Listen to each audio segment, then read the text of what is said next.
There's a show in town, it's going down. Every week we're back on solid ground. Steel toe slipping, but we're gripping. Got the tea to spill, it's always flipping. From April's script to Aaron's glee. Oh, this drama's just a spree. Polydrama, legal trauma, another win. Oh, that's the karma. This little piggy went to YouTube. This little piggy's on Rumble now. This little piggy's begging for dollars, and this little piggy's breaking down loud. Every week when we cabin flow, tune in for this little piggy show. From revenge porn to felony, it's a circus, can't you see? The toe is bent, the goal is spent. His empire crumbles, all hell sent. April's playlist on repeat.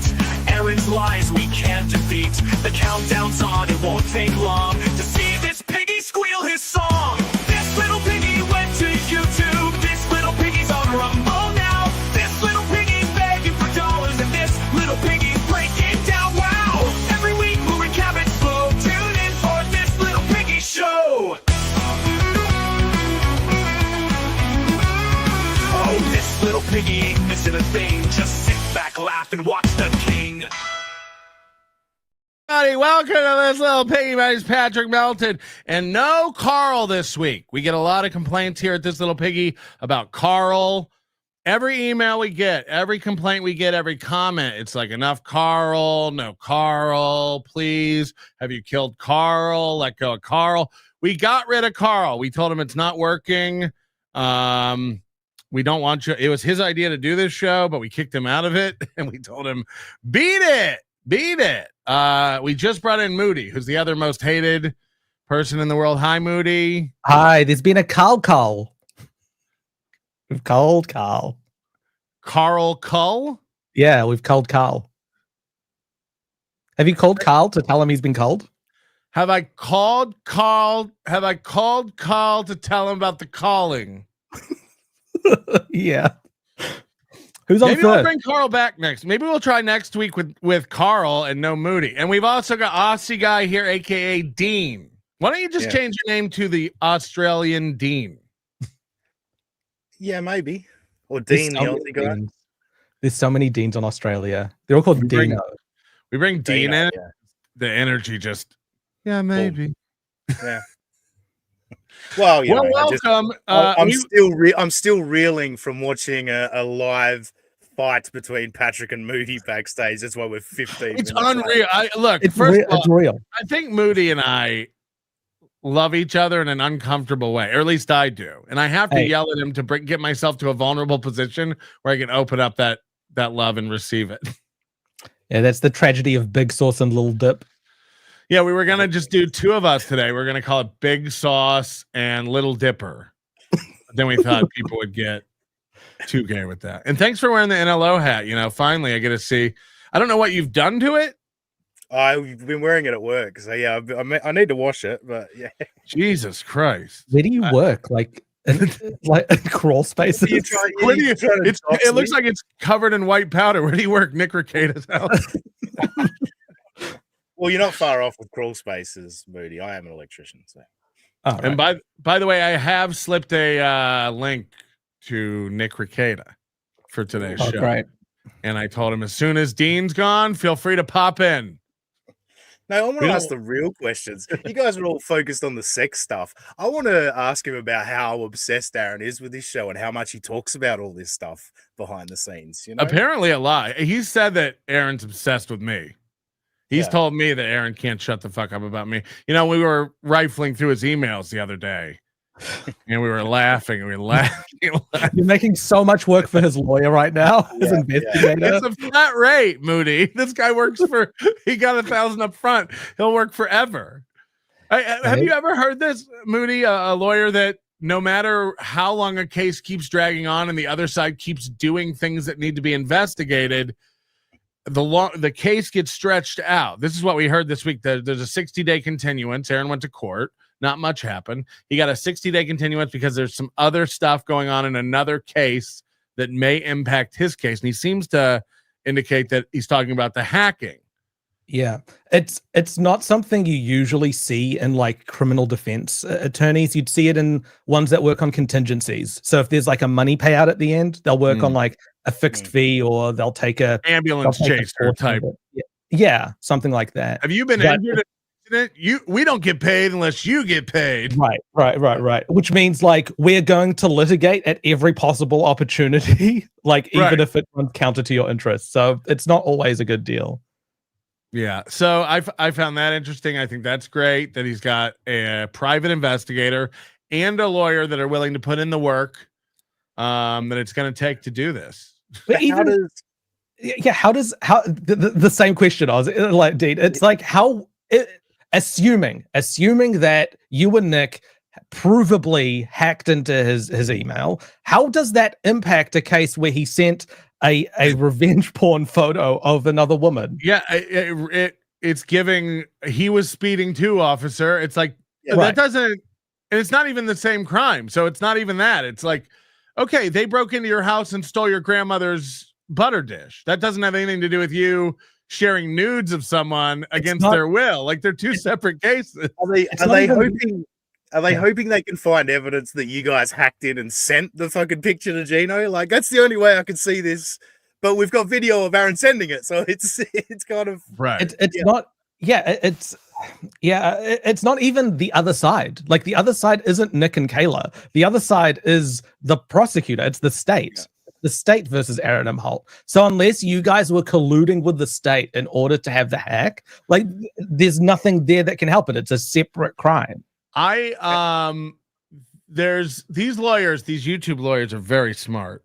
And I saw a clip last night that I want to play on the program today. This is Sean, the lawyer. You know this guy? Now, if he gets charged with like potentially criminal, that's the law couch. Is that what he's? I'm sorry. What? Nick calls him the law couch. The law couch. The law couch, like LAW couch, because he's big. Oh, law couch. Got it. Law couch. Sorry, again, with the accent, it's very. So I'll speak in American. Like, would that help? The law couch. Probably not.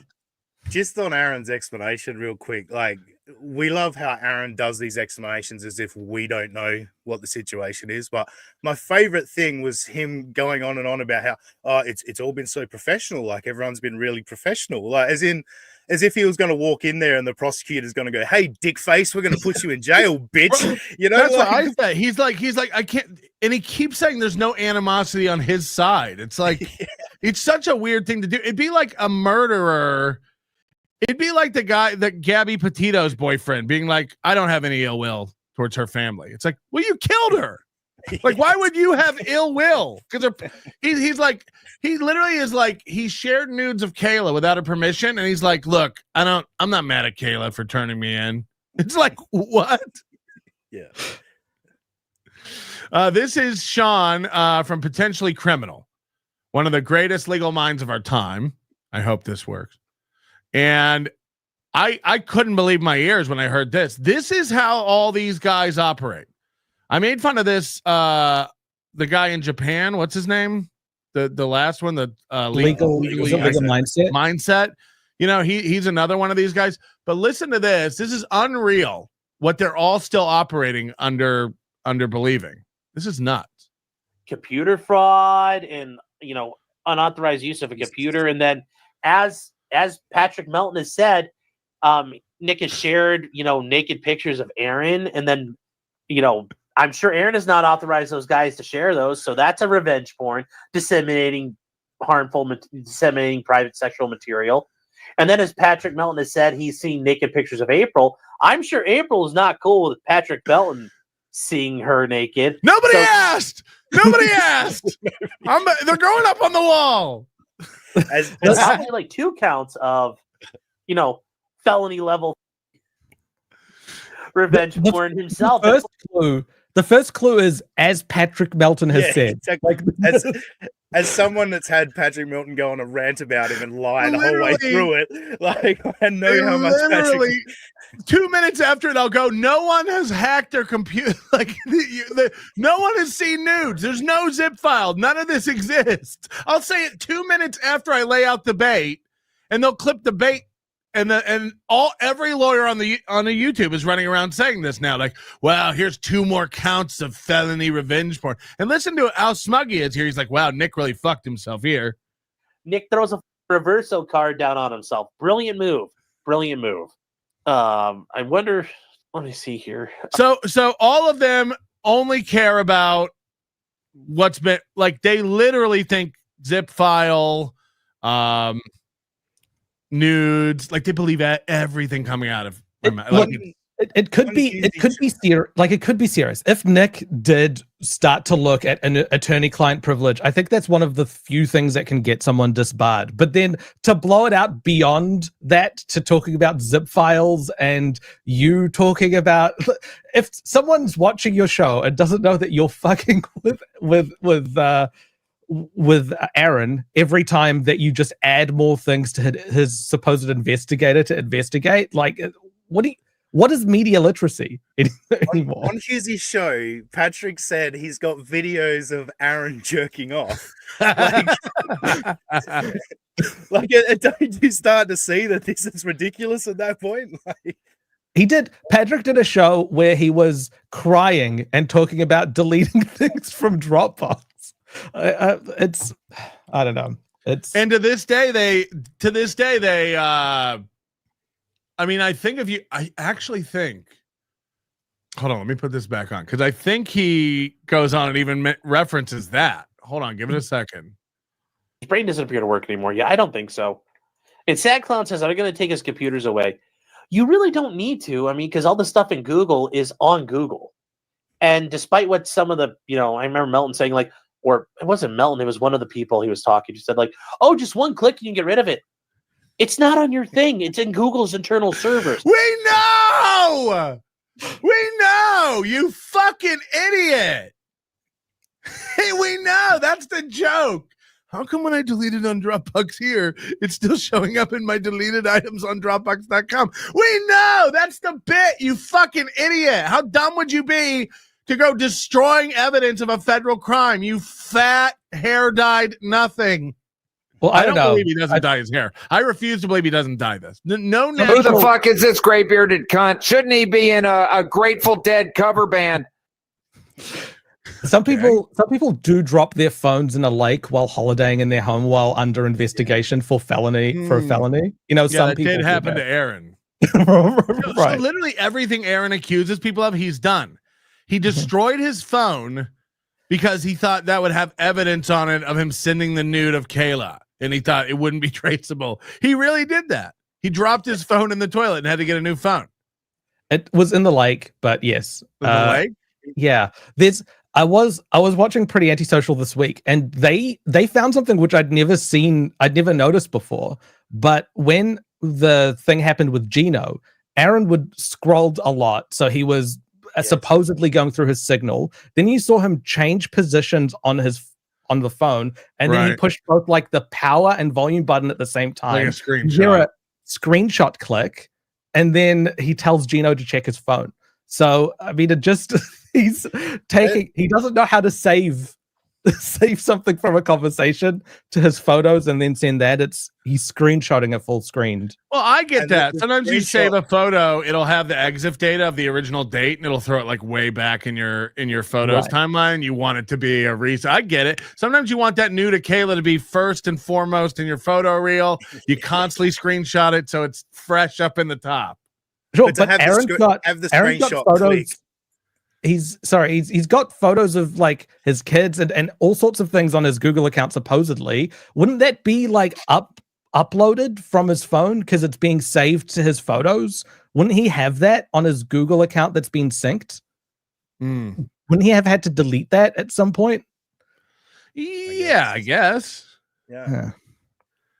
I was just going to say, having the screenshot click, the camera click. Gather round, little Kramars. Grandma Moob has a tale to tell you about your grandpapa, Aaron Michael Reginald Avery Kramar Sr. the Third, when he traveled across the seas, escaping war and famine. He was parched, so he brought along strawberry, guava, Celsius, horse and a pocket full of bandied bacon. Moving his way across the plains, he finally settled in a place that was Kramar worthy. In this great land of Mine, a Somalian word meaning a place where nothing happens much, he would settle, infect, and multiply, and that's how you became a Kramar. But first, let us count 1 Kramar, 2 Kramars, 3 Kramars, 4 Kramars, 5 Kramars. Take me to the lake. Everyone stop doing this to me. I've really just built a handbrake machine for shows. Really, for losers and idiots. By the way, we do have a goal today. So that's I guess is a good point as any to mention that we have a goal today. So thank you to everybody contributing to that. Here's $50 to get Rochi on the list from Anonymous. Thank you very much for that. But the Kramars thing is an inside joke from my show. It might not go over on this little piggy. It's like when people do the woke dad thing when we're on Carl's channel and nobody knows what it is. I apologize. I'm sorry. No, that's right. In defense, protecting my buddy Blind Mike. I've seen people mentioning that the Beggy Monster, NLO's Beggy Monster. I was like, this is Blind Mike's thing. He created it. It's his voice. Never forget, Blind Mike created the Beggy Monster. And I don't try to take credit for it. We've just tried to immortalize it because it hurts Mike's voice. I've sent him a couple Venmos to pass on some of the royalties over there, just so you know, so we're not completely stealing it from him. You hear that, Joey C? He's sending royalties to people. Yeah, to everybody but Joey C. Joseph Amos says, Patrick blocked me on X for uncovering his chain of children's hair salons called Child Groomers. Sell your shares. It's not a good look. And then now they've made, Moody, you've made an AI of my retarded wife. Of your slow wife, yes. Slow wife. Sorry, guys. Patrick was only late because I made boom boom in my pants. I hate when she does that. This is going to be bad. Your Honor, thank you for being so cool. Oh, guilty. 10 years, pasta buckets. That is a photo You're of trying to Blind Mike. replace me with this Vegemite eating meat pie fucking Aussie rules homo? Can this bogan even do full stack? Fuck you. Ass to ass. Sorry, go ahead, Moody. It's that's a picture of Blind Mike as the Biggie Monster. He's just green and has a big mouth, but he is being credited in some way. Thanks to the Baloney Factory member for 10 months. I'll come on to replace Carl today, he says. We'll see about it. Craig says, guess the pick of Melton, Tukey sold me aren't 100%. What does that mean? Tukey sold you pictures of me? We're celebrating. Rocco got a speeding ticket yesterday. Yeah. Because he got a new Tesla and he can't stop speeding in it. He got his first speeding ticket, he said, in 20 years. Enjoy, Rocco. I'm just jealous. I want a Tesla so bad, Moody. Waver says Moody rules, Mooby drools. So you are winning.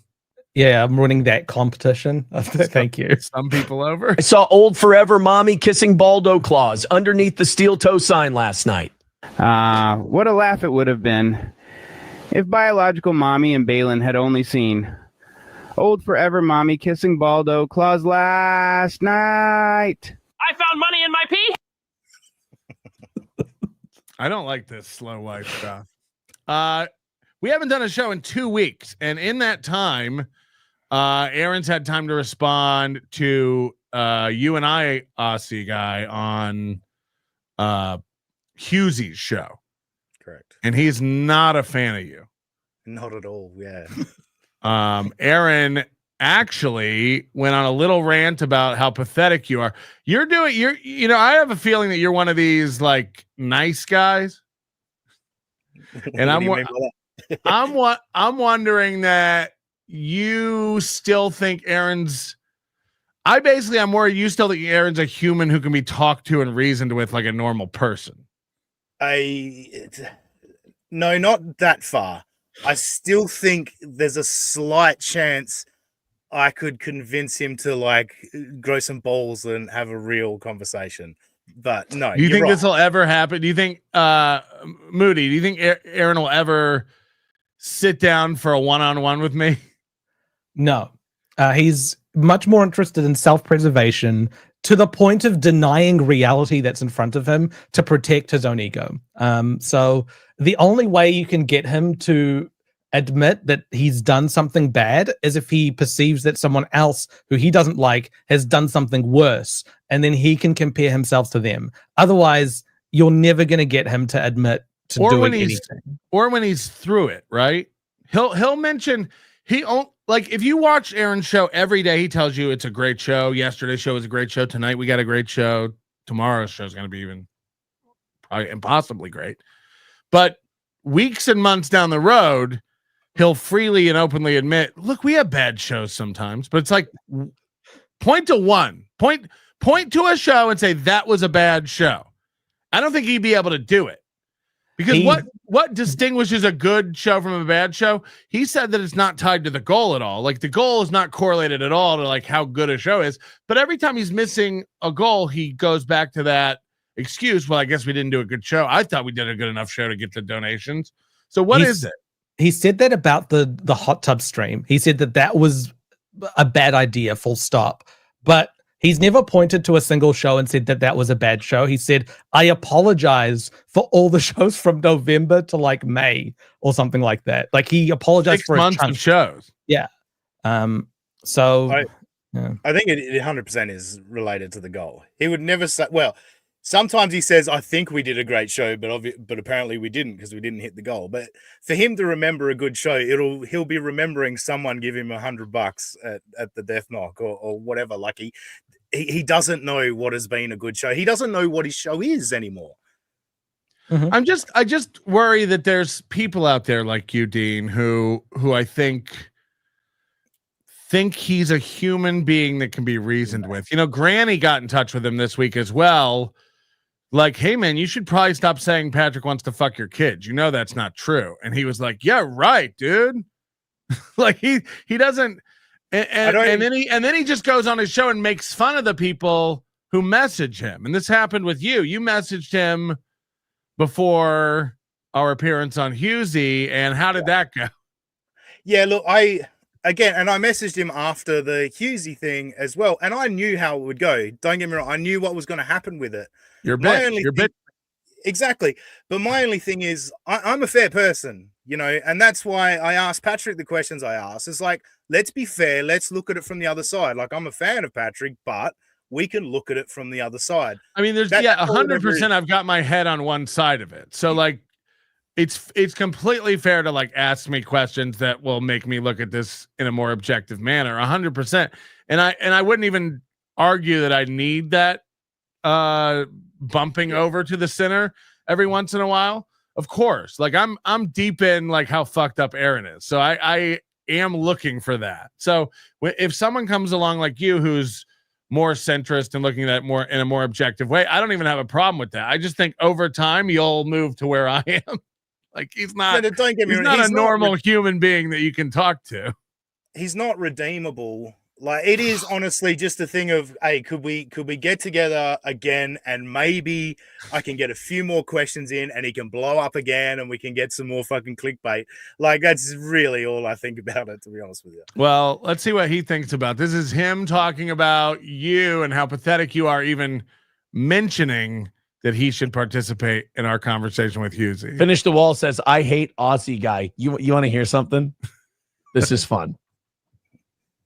This is fun. So Aussie Guy DM'd me on Twitter. What a pussy. And he's like, what a stunning I'm going to be on with Melton today. Would you like, is there anything you want me to ask him? Do you want me to sneak any questions into Melton while I'm on? Now, did you say it like you were in an Outback commercial? Oh, I think blooming onion. We covered this on my show, United States of Australia, last week, but I think he's doing an okay Kumia doing an Australian accent. I think Kumia does the best Australian accent. That's not a podcast. This is a podcast. But yeah, exactly. My favorite thing is like the emotion that he puts into it. Like this explains how he felt when he read the DM, and he thinks there's a sinister tone to it. Like he's putting a sinister tone on it. That's what's amusing to me. Because we're an evil cabal of people who's out to spread lies about him. Yeah, exactly. He's trying to suppress the evil rumors that he was physically abusive to his wife, or that he lies to his. He calls that horse shit. You know what he hasn't called horse shit? The revenge porn. He's never once said that was a horse shit charge. I think he did. Never said horse shit. First of all, it's in the police report that he absolutely lied to the cops. He was like, I don't remember ever having nudes of Kayla, and I sure don't remember sending them. And they were like, what about this tape? And he was like, am I going to need a lawyer? He also has, like, he's for the last seven or 8 months has been yelling about how people should be upfront, they should confess to their crimes and put themselves at the mercy of the law. But when it comes down, anyaya, 1 anyaya, 2 anyaya, 3 anyaya, 4 anyaya, 5 anyaya, 6 anyaya, 7 anyaya, 8 anyaya, 9 anyaya. I'm not. You can turn off the skip queue button. It's not the skip queue. It's the yeah. It's almost as annoying as a real black woman. Okay, so he's so politically okay. He's telling everyone that they need to confess to their crimes, but when there's like a video of him plausibly sending out something to Gino that is unconsensual photos of another woman who didn't consent to her photos being shared, and Gino said that that's what he sent to, he says, I'm not guilty. He's pled not guilty. He's told a judge, I didn't do that. Right. That's not in line at all with what he's getting he's understanding that when you're still facing charges for something, you can't come out in the town square and admit to your crimes. It is like, for all intents and purposes, it is a game. I'm trying to get away with the thing I did. Like that is the bottom line. Everyone's trying to not get punished for the thing they did. And it's not even like a bad thing. If you were arrested for drugs that you had, you'd be trying not to go to jail for that. There's nothing nefarious about that. You don't want to go to jail for the bad thing you did. And now Aaron's getting a taste of that, where he's not allowed to talk about the crime he committed because it's still pending. The punishment. So, well, he did talk about it when he had Gino and Keanu on his show recently. He was joking to Gino that he can send him another picture of another woman. Which, and how would that look in court if that got played? Like it shows intent, it shows no remorse. Because judges do look for that kind of stuff when they issue punishment. A week out from settlement, he's making those sorts of jokes. Not to mention the fact that with all of them from the 4 on their charges, Aaron's the only one with priors on his, because he violated a HRO. So he's got priors with his abuse towards women. You know what I mean? So he's got more. And April could have criminal and civil charges coming. Depending on the outcome of this thing with Kayla can file civil charges as well. Like, there's all this criminal stuff, and he acts like that's the end of the world. But almost everything Aaron's involved in, whether it's slandering someone and saying they want to fuck his children, or sharing nudes of people without their consent, there's a civil component to it as well. There's a criminal component and there's a civil component. And just because, OJ got away criminally with murder and then was on the line for it civilly. If he gets found guilty, or if he even has to plead guilty to get a deal, that can have ramifications down the road in civil stuff. And I imagine, again, April and Nick have been keeping, if I'm April, I've been keeping a daily log of everything he says about me. Because I'm Patrick Melton, and I've been keeping a daily log of everything he says about me. Yeah, April's too dumb for that. Let's finish up his thoughts on Aussie Guy here. I like the theories. He's show today, and I'm like, no, I have shit to do today. I'm not going to watch your appearance. I don't need you to ask any questions. I wrote to him, I said, look, when your enemies are... What do you think? Like, here, the brilliance of asking him, is there any questions you want to ask Melton? When he says, no, I don't have any questions for Melton, it's almost him showing his hand that he's full of shit. Yep. Because he's like, it literally is like, he knows the answers to every question he wants to ask me. What question could he possibly ask me that would get me? Like, what's it like to fuck kids, Melton? Yeah, exactly. And then I go like, well, I've never fucked kids, and you know that. Yeah, and I think it was Eckle Pineapple pointed out on our show. He's like, clearly he's got nothing. Like you're saying, he's got nothing to ask you. There's nothing he can think of. And the other factor where he shot himself in the foot is he could have taken credit for it all. You know, like if he gave me some questions that got you going, Muhammad, he could have then come on and gloated about, I gave him those questions. That wasn't him. What's a question that would make me go, Hamana? I mean, what am I like? I don't have any pending court cases. So there's nothing I'm lying about or like, you know, except for April's nudes. Someone could ask you, like, in hindsight, did you feel like you may have gone a little too far with some of the comments you made about his daughter? I don't have the luxury of hindsight. So it's just it's not even like a thought experiment worth exploring. The minute you start doing that, then you'll start centering yourself more in real time. And like I said, I'm not sitting here saying every joke I made about his daughter was a banger. Every joke I made about his daughter was an amazing, really funny joke. Sorry, I didn't mean yeah. Right. We can't help yourself. But like, it's stupid to then be like, don't you think that shouldn't have been said?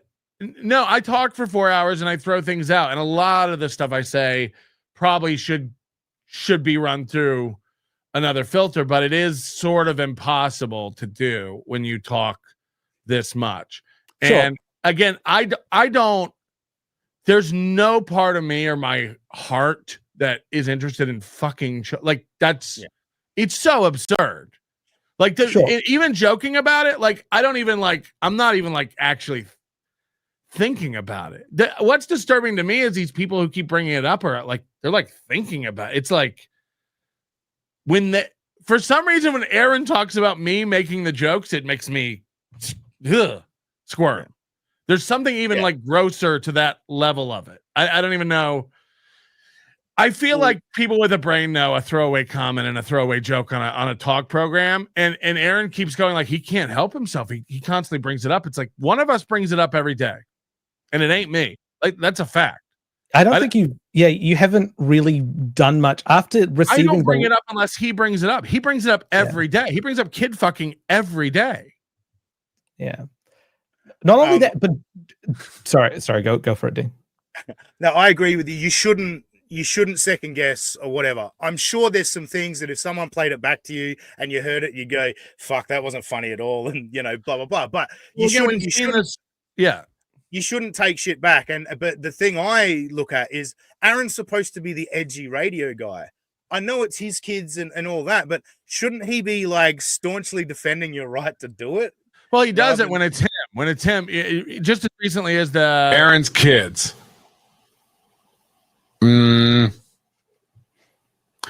Aaron's kids.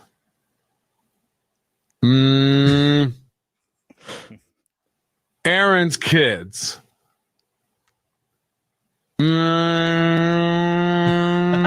Aaron's kids. Makes a lot of good points. Yeah. I forgot what we were even talking about. Fuck. He's staunchly he's said it quite a few times over the last I think 8 years is you have to defend people saying the worst things about you at all times, because if you don't do that, they'll then come and stop you from saying things when you need to. So you need to be okay with that. It's the free speech only matters. Free speech matters about the speech you don't like. Free speech doesn't matter about the speech you like. But now he's saying if there was a way for me to stop April from talking about the kids legally and have her sent to prison if she does, then he would do that. One, April hasn't been talking about the kids. All she's done is respond to you, and he perceives that as talking about his kids, which I don't I don't know how he gets to that in his own mind. Right. Aaron perceives April posting a picture on Instagram as her behaving wacky and insane, and like, is she still on coke? Like, he overfeels these things. He overreacts to these or things. yeah, he feels like it's towards him. Like she's doing that to stick it to me. KB has a lot of that too. Everything is at him. Aaron's such a narcissist. He thinks he's the sun and the solar system. All these bodies revolve around him, and he cannot, for the life of him, ever look at a situation where he's not the center of it. If April's doing something, or Nick's doing something, or Melton's doing something, it's at Aaron and it's to Aaron, and that's such a weird way to look at life. And he brings his kids into it constantly. Like, while talking about how things shouldn't be about his kids, we never brought it up on anything because we don't want to share this sort of stuff. But during Halloween, he put up a picture on his Twitter. This is on in Steel the middle Toe of Morning Show Twitter, not personal. Yeah. In the middle of all the things of like, don't mention my kids, something's in the mail, all of that stuff. He put up a picture. His kids' faces have like emojis on top of them, so their identities are hidden. But he puts up a picture of that on his Steel Toe Morning Show Twitter account, which has nothing to do with his kids. He knows people are talking about his kids. He wishes that they don't. His ex-wife wishes that they don't. But then he starts putting those pictures up there. I mean, he's not acting like someone. And talking about it on his show, he talked about the Halloween costumes, named them. Like, I don't like to. Every now and then I slip up and use his oldest name on my show because I know it. But I prefer to just say oldest kid, middle kid, blah, blah, blah. But one thing I just saw on Twitter earlier before we came on the show, he retweeted the Slam Piece parody account and said, SP and I both really enjoy this account. It's the one with the bald picture of Aaron. He's like, but this is slander or whatever, Right. But I've never said Slam Piece's name on my show, in a tweet, anything. I know it. But he's gone and retweeted her name and said, oh, we both love this account, but still refers to her as SP, Slam Piece. Say the word began. Began. You just said her name. And called her Big. Big Ann. Big Ann. Got her. Big Ann, baby. How does anyone take this two-tone, rotund Gandalf mumble mouth seriously? Jabba say, stick to covering Johnny Depp trials. Thank you, Blind Mike, for memorializing me. Coming for you next. Patrick, are you done playing internets today yet? I'm hungry and I can't find the refrigerator. You never make flowers on me anymore. Don't you still wolf me? Curses! You must fag! Yum! Okay, Slow Wife is my new. It is my new. No, shout out to Professor. I didn't see the other name. That was well worded to make Slow Wife sound even better. Oh yeah, Professor Bubblegum. Yeah, refrigerator. I thought it was very. They're funny. figuring it out. Yeah. There's more. I like to keep my facts about Aaron color coordinated with my multicolored post-its. We call them post EMs because we like to be different down under. Kangaroo, chip, wallaby. That's not a knife. Knock, knock. Who's there? My kids. Oh, fuck yeah. Come on in. We're going to have some fun. I'm going to invite Iso. This doesn't help. God damn it, Christina. You sneezed and blew little Saffy out of her Newport resting place. So get that jizz-covered strudel you call a cunt out on the street. Fuck that, Joey. Go in the 7-Eleven downstairs and get her a big gulp cup. Jesus Christ. Grifty with a super chat here. If Aaron grows balls, it will automatically be in a cuck cage from Jump Street. It won't do him any good. That's a good point. Yeah. He might grow balls with a built-in cuck Hey, cage. Aussie guy. New Zealand is way better than Australia, bud. I see you eyeing my mate, and I won't stint for it. You guys gonna fight over me? Yeah.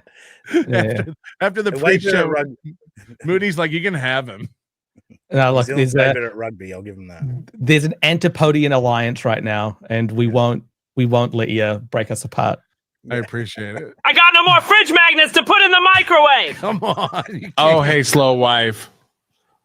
I have some bad news, honey. There's a radio man who Papa Patty made very angry, and now I have to go away. for a while. Get in the van with the nice man, honey. He'll see you soon. Papa Patty, what do you mean you have to go away for a while? Is it a vacation? Is it a safari? Are you going to Narnia? Oh, Narnia! Can you bring me back a goat man? What the fuck is even happening? Season Day says Nick dances around Moob's financial smarts. Nick dances circles around Moob's financially and smarts. Well, Nick is 1 fork in socket, 2 forks in socket, 3 forks in socket, 4 forks in socket, 5 forks in socket. Sorry, go ahead. He's. I mean, that person before was just saying that Nick is more wealthy and more intelligent than Aaron. Yeah, I got it. Yeah. He runs circles around him financially and mentally. I got it. Aaron, do it. Don't be a wimp. Get rid of the haters. Use that gas can. Stop being a failure, Aaron. No goal, and you failed to get Ashley or April off your guy. See you in AC, you fat yeti. Mr. P. Good to see you, Mr. P. This is a good point B Smiley makes because you're talking about Aaron should be sticking up for free speech and jokes like that. After the Steel Toe anniversary show, where it came out that basically every comedian that went up just led the crowd in an inward chant, Aaron got really protective of free speech and even said, did you know Melton is against free speech? His whole Discord is against free speech. Like, they're trying to get he accused people of losing the spirit of the toe. And I think this is an actual quote. He said the spirit of the toe is controversial jokes. I think he said that. Yeah, I think you're right. I mean, B Smiley is across this stuff. But no, and Stuttering John is the same. Like, they are the ones railing against what other people are saying. And then when other people point out, well, you've just done this, which you would technically be against. They go, no, well, what? I can't make a joke. No, everyone can make a joke. Just don't judge other people's jokes. Like, let everyone do their jokes. And there's a lot of clips of Aaron making kid fucking jokes in the past month because it comes again. I know what he thinks like he can bait me into doing it. I for everyone who's like, you know, do you have any regrets about these jokes? I've been doing this 20 years now, and there's a 1.5 minute clip of me that people have been able to compile over that time of kid fucking jokes. And it's like, yeah, I don't think that's a crazy ratio for a comedy show that talks about anything and everything off the top of the dome.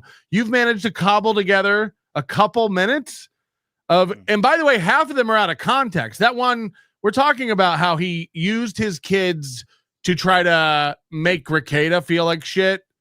When Ricada had his kids taken away, Aaron started putting his kids on his Steel Toe social media account.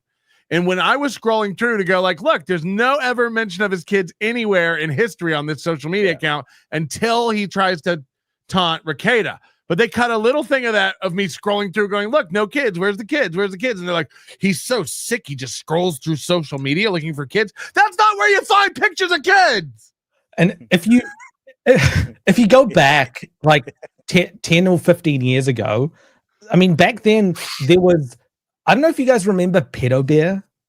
Do you remember? That was a meme. So Pedo Bear? Yeah, that's if you Google that was a meme where it literally was just a bear that was a pedophile, and that was the joke. And that was big on like 4chans and 9gags and like any place where memes were generated. Was that Melton? I was going to say, Moody, we're going to ignore the fact that Patrick is the pedo bear. Was that Melton? right. No, Pedo Bear is quite slim. He's it can't be mistaken. Oh, fat yeti, I'll see you in AC. Nick will April eat my ass for 200, and so NJ crack rock. I'm going to raw dog Tookie. This is Mr. P, who's threatened to come to AC meetups before. He's threatened to come to Hackamania before. He never shows up to anywhere. I don't know if I believe him. He might not be a real guy. Mr. P, is that Ghost of Mr. P or Panhandler? Ghost of the Ghost of Mr. P, I think. Mr. P is the dog. Forearm Wrinkle says, kick out that Australian retard, please. Dean is okay. They love getting to you, calling you Australian, eh? Indian or Australian, whatever. Papa Patty, if me and Brad aren't supposed to eat the sheetrock in the laundry room, why'd they make it taste so good? Blue flavored walls are our favorite. This is a service dog that keeps her from eating coins. That's what my dog is. Hold on. Why does she call me Papa Patty? Come on, you know. Oh fuck. Season Day says the more he focuses on Melton and kids, less on moves and abuse. Yeah, again, everything about him is othering. It's like, I'm done with that. I don't want to talk about it anymore. Can we focus on what Melton's doing to kids right now? Can we focus on the one that drives me crazy is him joking about Rekieta losing his kids earlier this year. And it's like, okay, but he has them back forever now. Mm-hmm. Aaron literally lives without his children. Aaron literally, who sees his kids more, Nick or Aaron? Like, honestly, objectively. Nick lost his kids for 3 months this year. 77 days. Somebody clarified. I don't ever want to say a month again. 77 days. And Aaron literally gets to drop his kids off almost every day. So like, something fucked up's happened on my screen. I'll be back. I'm jumping out. I'll be back. Oh boy. Classic. But it's all a zero-sum game for Aaron. Like, as long as bad things are happening to other people, therefore good things are happening to him, right? And vice versa. Yeah, it's a zero-sum game. Somebody has to be winning if somebody's losing. Yeah, that's why when he misses the goal, the onions winning. He's beating me today. Like that's Which how is he crazy. thinks. Yeah, the same way he attributes us to celebrating and winning. He attributes us to losing and seething, and it's like, guess what? We don't do either. There's no winning. Everyone here's a loser. Like we are focused. Exactly. Spending so much time on things that don't matter. Aaron is a low rung on a shitty ladder. No one's excited to be getting one over on him. Like it's not a. It's like beating Slow Life in an arm wrestling contest. It's, this isn't an accomplishment you should be celebrating with glee. Nick gave me special Sunny D and touched my no hole. It's okay. I get pasta buckets and ice cream after. Sorry, I missed something from LL Cooley. I'll be at Hackamania 2 as a VIP. I'm not interested in your gay dinner. I'm interested in 10 minutes alone with Moody in a windowless room. How much? Oh, the that's smell of that. More than a VIP ticket. The smell of that. A windowless room. I don't want to open a window if you guys are going to be doing how much sweating I think you're going to be doing.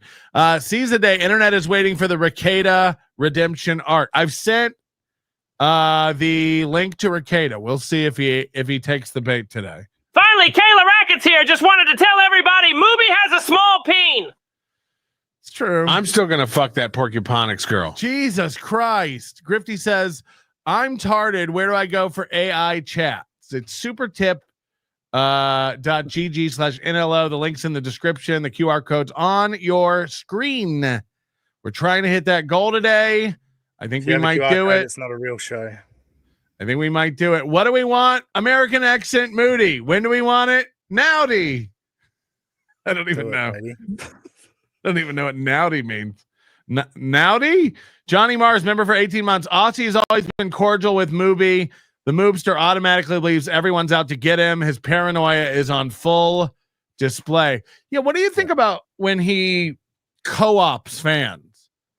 When he does this thing where he he'll go like, he literally said the other day, all of Melton's fans give me money now and Melton can't handle it. Yeah. He's like, all Melton's fans watch me and give me money now. And I think he was talking about Pants Maestro specifically. But do you think there's a component of him that believes that these people are his fans? Pants Maestro's stated goal is to get him to eat butter. That's all he's trying to do. So is he a fan of Steel Toe? It's hard to understand what he actually believes because there's a lot of just dealing with it and just coping his way through it. But I think, honestly, the thing with me, like, I find it really bizarre because I don't think he was mad at me that day. He was mad at the internet. Like, I was the face of the internet that day and he was yelling at the internet. But like, it's almost like now I am just permanently the face of the internet and he just can't bear to see me. Like, it's very weird. We all know the reason he wants to get back to radio is this because it's a little bunker for him to sit in where he's safe from all the criticism. Well, he said that it's a one-way way of communication, and he really likes that more than the internet. He so he's just got to accused convince you those of being radio fans. he accused you of being a Reddit Kiwi Farms guy, and he uses Reddit and Kiwi Farms to make his points almost on a daily basis. He's like, you should see what Kiwi Farms is saying about Melton. And it's like, I thought you didn't have respect for Kiwi Farms losers. Yeah. Yeah. But that was one of the first attacks he made on you.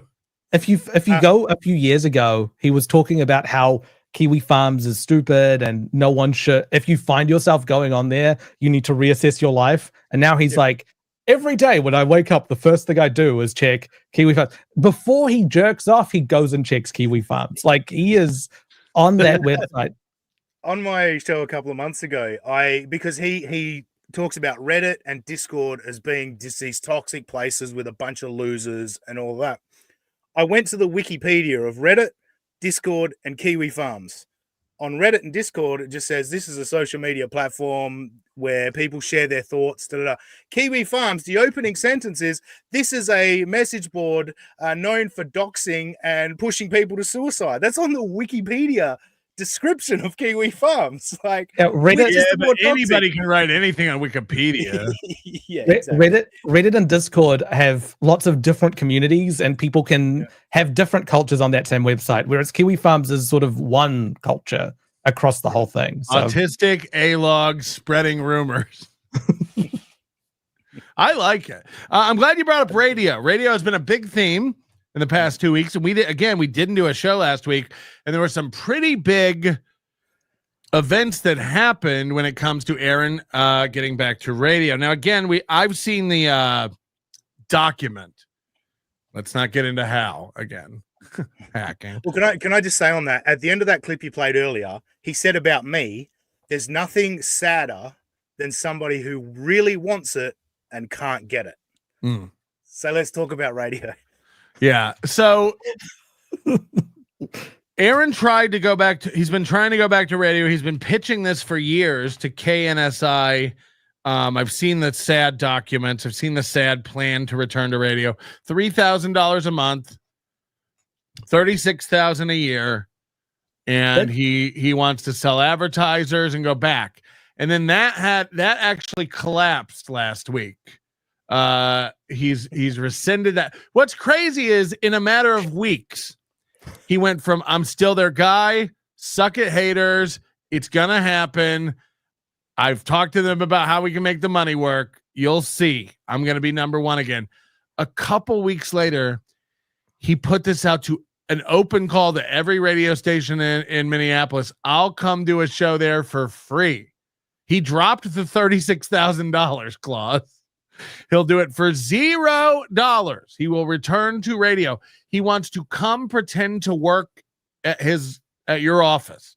It's like bring your daddy to work day, and he'll sit inside of a radio studio and do a show for free. He's offered that.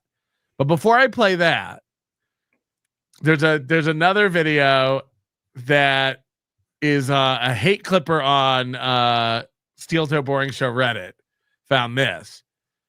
This is April and Aaron going on the Blunder Years or Uncle Rico or one of these shows, explaining who they are and where they've come from, and a little bit about what happened to them at radio and why they're so glad to be off it. This is very, very interesting here. Any comments before we play this? I want to go back. This is back to the era just before Aaron messaged Bob and said, I don't want you to get any of the blowback from Chad Zumach. This is right around the time I discovered Steel Toe. This is January, February, March 2023. It bugs me so much how there's two of him on the screen. He never he cannot figure out OBS. He has to simulcast it. Every day when he tries to get Johnny on and it's like mirrored and it's like zooming in. It's like from Johnny's perspective, he's going to see a Johnny, like he'll see himself in one of the cameras, and in the other one, he'll see a split between Aaron and Johnny. Johnny will see himself twice. Here we go. This is Aaron and April telling you how Steel Toe came to be on the internet. offered us some shitty deal. They're like, you give us all your social media and you give us all. We were still simulcasting on Twitch at the time, our radio show. They said, you got to give us all of that stuff and then you can come back. And I'm like, well, no, then you're going to find out I'm making money on this Twitch shit on the side. And then you're going to fire me anyway. So, and then we owned the trademark to our show. So and our listeners had always said, you know, we don't like the restrictions of radio. If you go to the internet, we'll support it. We did. And now who's we? Remember, April wasn't on this show on the radio. We. And remember, Johnny and Corey and Adrian Washington and all the others, the radio didn't pay them. Aaron was paying them out of Twitch. Who's we? We owned the copyright. We owned the trademark. We knew this was a bad deal. They offered us this. It's the Steel Toe Army. It's all the listeners and him and all the co-hosts. It's the whole. Just making sure. Yeah. Well, when he said we own the trademark, who else owns the trademark? That I say we. I say like we're gonna have a good time tonight on the show. Like I mean, all of us. Who when he says we own the trademark, we thought it was a bad deal. They offered us a deal. Like what? Maybe his ego is so big that he's transcended the singular. It's like when I need 2 seats on an airplane, he needs needs a plurality when he speaks about himself. Yeah, okay. And is his voice like a little bit higher, a little bit more whiny at this time? It feels like there's more bass in his voice now. It's if you like go, voice. Can we get the old one back?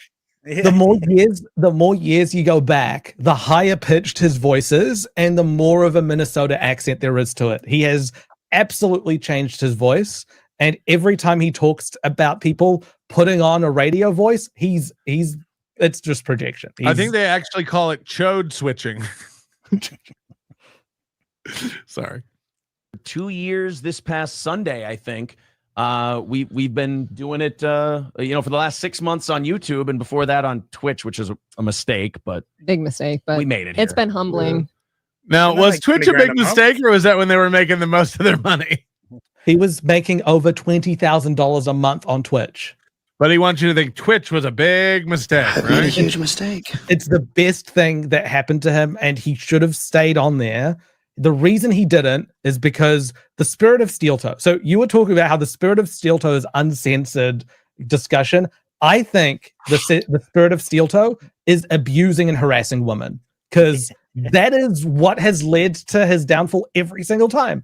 It was the other lady on the radio from that other station that kicked him off radio. On here, it was on Twitch. It was Trans Girl. And then it was his ex-wife, and then it was Kayla, and potentially April's coming up now. Like, it's just it's what I said about Slam Piece. It's like when you objectively look at his divorce from Ashley LaRue and what went down with the kids and the unborn kid in the middle of the divorce, and they're like, oh, we're gonna try to make this work for the kid. There was a moment he came on radio, he's like, we're staying together now. This was after he offered his whole audience to hook up with his wife, and they all wrote her, and like, remember that? But then he wanted her back because he knocked her up, and they were going to try to make it work out, but of course they couldn't because he couldn't keep his dick in his pants, and then he ended up cheating with Slam Piece. But Slam Piece watched all that go down, watched how he treated her, watched how he subsequently treated her with his new hot blonde trophy wife. Once he had April, the shitting on Ashley became relentless and over the top. You talk about doing things you regret on air. I've never talked about murdering someone while coming and my wife coming. Like, that's insane dark web type shit. That's really like fucked up shit. And that's how it was with Ashley. And then April leaves, and it's even nastier. And again, it hasn't even started yet. I don't feel like he thinks he's completely out of the clear yet. When this is all done, imagine the dirt and shit he's going to say about April. It's already her smelly pussy. She's a drug whore. She's ruined her life. She's a thought. She's like all this shit. And it's like, yeah, but when she was doing it for you, when she was dancing for daddy and you were getting kicked up the envelopes, it was fine. So how shall it go for Slam? This is what I've always said. It's like, it's getting worse and worse. His disdain for women is always there, but how it ends up for the women in his wake is getting worse and worse. And it started with him referring to her as Slam Piece. Like, what an amazing respect level to begin with. you know? Right. And now he's toned it down to SP. We all know what SP means, you know, like she obviously can take a lot more than April could. And, you know, I think she seems I don't know. It seems like April could take a lot. Yeah, good point. Yeah.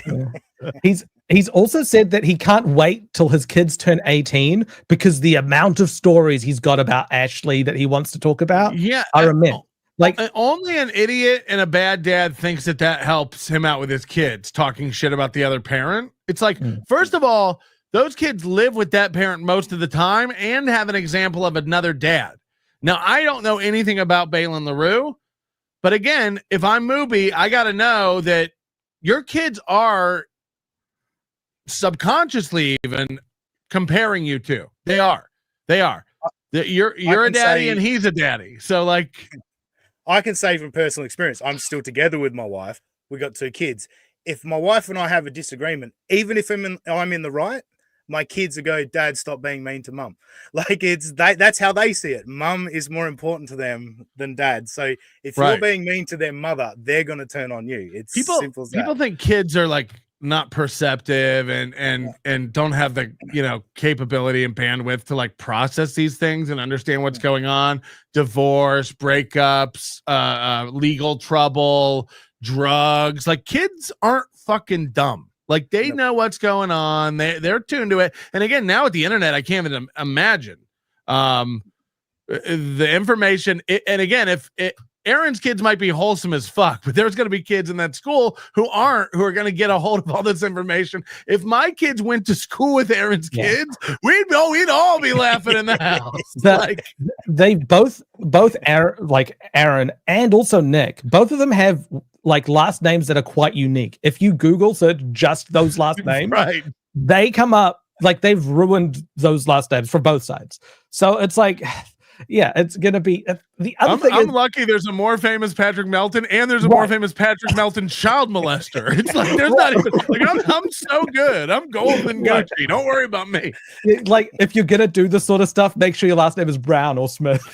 Right. Like that. The other thing is Aaron constantly talks about he's normalizing like quite big domestics. He's talking. I mean, when the stuff was happening with April, when he was talking about those abuse allegations, he said, "I pray to God the worst fight you've had in your relationship doesn't go public."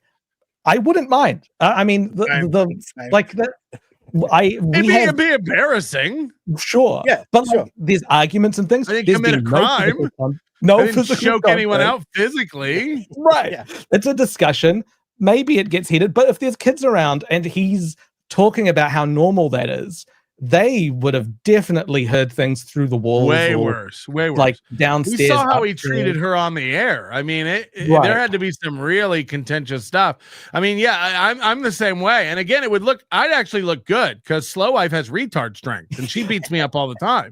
I remember like about a year ago, we were watching Steel Toe at your place, Patrick, and then I don't remember which one, but one of our wives came in and was like, if you ever spoke to me the way he speaks to her, like it like rubbed her up the worst way possible. It is a red flag. Like he is waving a red flag every time he's talking to or about a woman. It's So I just got this great image of you two in sleeping bags in front of the TV watching Steel Toe.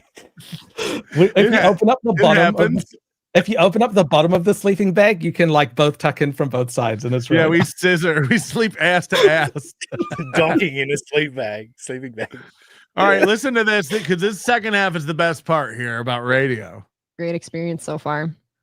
Well, good for you guys, man. And you know what a great time to be alive, where you leave a radio gig and you don't have to go and get another radio gig. You can make your own radio. Yeah, I still have dreams at night. I think I had one like 2 nights ago. Listen to this. Where I got a job at another station and I wake up just sweaty and panicked. I'm just like, oh no, it's not good. It's not good. Not good. He when he used to work for radio, he used to wake up sweaty and panicked about having a job, and now that's gone. Oh wait, he has admitted every night he has panic attacks and wakes up in sweats over the goal. So I love that. That's how he feels. Isn't it a great age when you don't have to go back and get another radio job? Aren't we living in a golden time? He's really changed his outlook. I guess the next clip you're going to play is his new offer to radio. Yep. Okay. Yeah. All right. Why don't you play that? So that was the story they tell everybody on interviews about how they don't really need radio anymore, and they built their own way and they have their own stuff. But here's Aaron Imholte. Last week, we didn't do this little piggy, but last week, Aaron Imholte telling everybody what he would do just to get back on radio, how much it means to him. This is insane if you missed this one. Numero uno, Josh Denny fan says, Chad says towards the end, he realized he never wanted to be on radio when the last radio station. Wait. Look, Slam Piece, Aaron, I know you're both watching this. Please get a new marker for your whiteboard. That one is run out. Well, He's hitting the she goal. knows it. He said she comes down and takes the marker and goes over his writing to make it darker. It's like, first of all, dry erase boards, that's not how they work. Going over dry erase writing with a dry erase marker will erase what's there. That's how that works, because felt just erases it. But yeah, you have to get, somebody said it, and this is dead on. That's the marker that came with that board. Yes. And the free marker they include with these boards, you know, and the little eraser is like useless. You got to go get legit dry erase markers. But it's a dumb idea regardless. Get a digital sign, get a TV, get something. If you want to put a physical board behind you with leaders on it, like, dude, we used to print it on paper and just stick it to the wall. It's funny. This is dumb. This is stupid. It needs to look bad on purpose if you're going to do like a bad, janky looking thing. And also, like, this means nothing. Chad Buzmak's donor ratings. Okay. And then it's like the top 4. It's like, okay. And then he talks about it like it's a fucking Grand Prix. He's like, this guy's moving up to 5th. And then he like gives out the top 5, even though the board only has the top 4. And he's like, we never know what could happen today. Anybody can take first. Anybody can take first any day. Donate $1,000. Like, what are we talking about? The prize is nothing. He's created a leaderboard of nothing. I just love how every line starts off with such confidence. Like, he writes the biggest number, not 1, number 2, number 3, number 4. And then as he gets further and further, he has no forethought. He doesn't plan anything. It's kind of a metaphor for his entire existence. Right. Oh, I didn't think about that. And before you press play again on this, I just want to remind everyone about me. Aaron said there's nothing worse than somebody who wants something and can't get it. Can't seem to close the deal and make it happen. All right, here we go. Chance at wouldn't have him anymore. What? That doesn't sounds like you were canned. Here's my hold on, I gotta play this back because we don't really make fun of Chad a lot, but this is a great quote by Chad. I realized I didn't want to be in radio anymore when radio wouldn't hire me. Numero uno, Josh Denny fan says, Chad says towards the end, he realized he never wanted to be on radio when the last radio station he had a chance at wouldn't have him anymore. Like, what? Chad realized he didn't want to be on radio. I realized I didn't want to be president when I lost the presidential election. What? I realized I didn't want to be with April anymore when she took all the things from her, from our house. She left her wedding ring and a note. Yeah, she took all her possessions. I didn't want to be with By the way, I think the reason Chad Zuma sounds like you were canned so much is because Chad was going to steal April in 2024, but Nick Recader did it. All that Chad stole was the hype train. Here's my offer. Here's what I'm willing This is great. To any radio station in this area. I will go on for free because I want my number 1 spot back. Radio is hurting, man. The people we're talking to right now, they're like, radio's having its toughest year. Why would you go back then? I here. What's crazy is like he thinks it's cyclical or something. Like, look, guys, this happened with everything, man. This happened with trains, you know, but they're making a comeback now here in America, and this happened with the telegraph. But now, you know, if you look at modern houses, they're all getting telegraphs put in. So like things come, things go. Right now it's hard for radio, but next year will be good, and I'll probably get picked up. You know, I hear this from a lot of industries, right? We're having our toughest year we've ever had. And so I'm like, look, give me like 10 live read spots to sell. Give me 10, because I'm a marketer, salesperson, you know, whatever. He's a Renaissance man. This is insane. Let me on for free. Give me 10 spots to sell. That'll give me more than enough money to put on this show. There's a lot of have you noticed the hand motion? Have you noticed there's a lot of this? There's a lot of like arms out like a cross. Hey, if that's what it is, okay.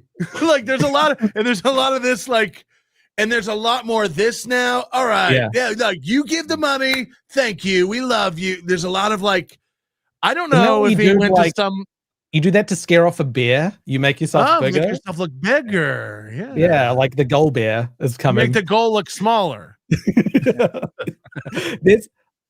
Let's break down this offer because this is insane. He said radio's having its biggest, like it's the worst year that radio's ever had. It's on its last legs.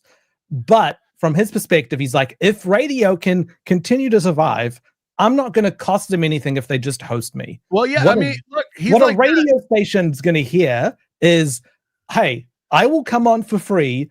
I know you're struggling right now. Just give me 10 spots during your most profitable time. The last legs that you're standing on, give those to me, and I will do you the good grace of not charging you anything. Because on terrestrial radio, he's going to have to play, every 8 to 12 minutes, you got a commercial break or whatever on terrestrial radio. So they're going to go to their terrestrial radio station ads that they've sold, right? Every 8 to 12, 15 minutes, whatever it is.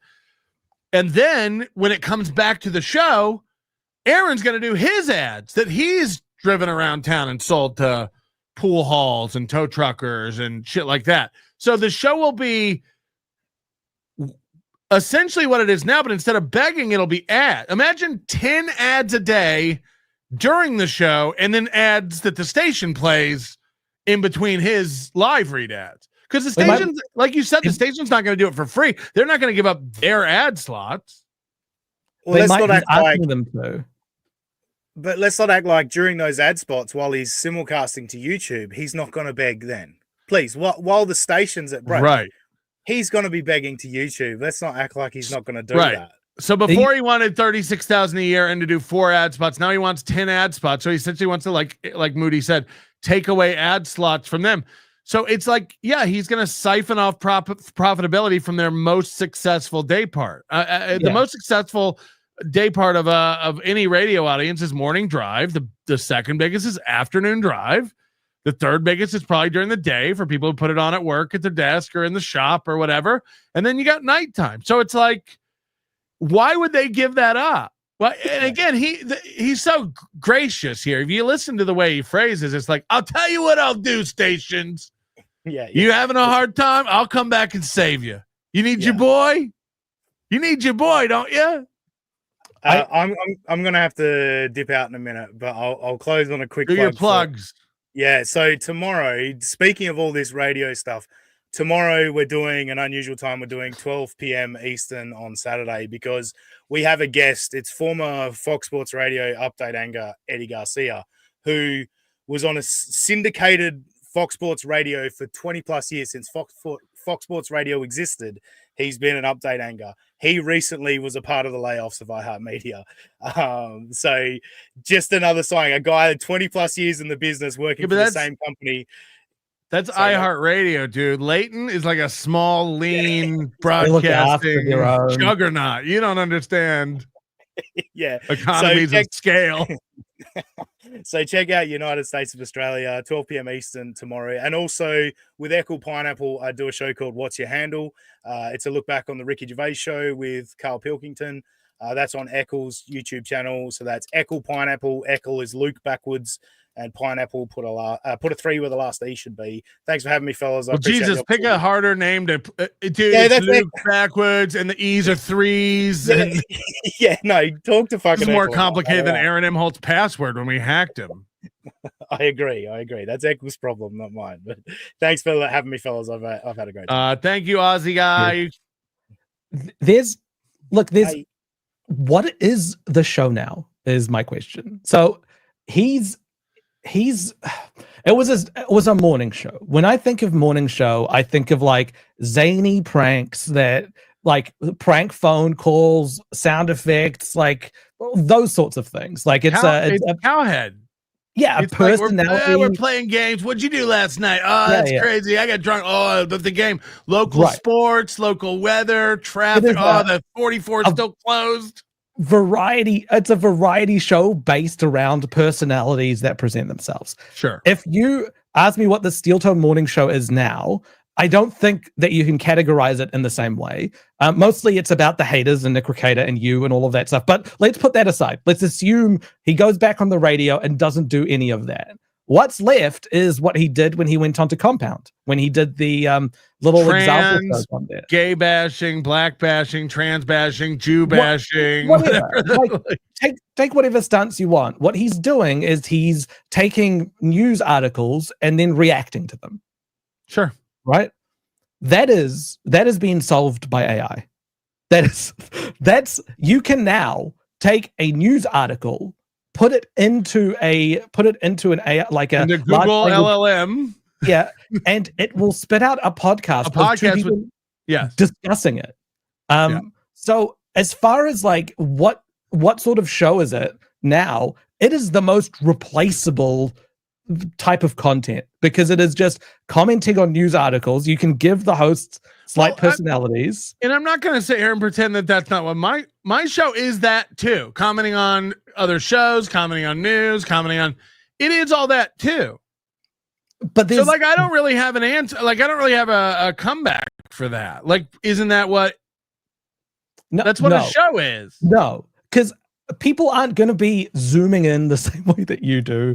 They're not focusing on like ultra specific things. You get like beyond what the message is. So it's like there's the content, then there's the implications of the content, but then you go even further beyond that of like, what is this person's life behind the implications of the content? Like it goes way beyond what a normal thing would do. He is just doing face value. I've read this article. Sometimes he reads the article live on air and then he gives his reckons. Sometimes he doesn't even give his reckons because like this week he said, I don't know what impact tariffs are going to have on things. So I don't really have an opinion, but he's like, I'm not an economist. I have an inkling if things are more expensive to bring into the country, prices will go up. Literally AI is going to do a better job doing that. So he's chosen the most replaceable thing that'll be the first testing ground. That's like a pathetic grasping at straws of yesteryear, right? Like that's him trying to hold on to some semblance of a show. Right. Every time he puts away, all right, guys, let's get into it. That means like, all right, time to read an article and do like this is what sets me apart from the Dabbleverse. I get into the issues. I get into like, guys, can you believe what Pelosi's doing? It's like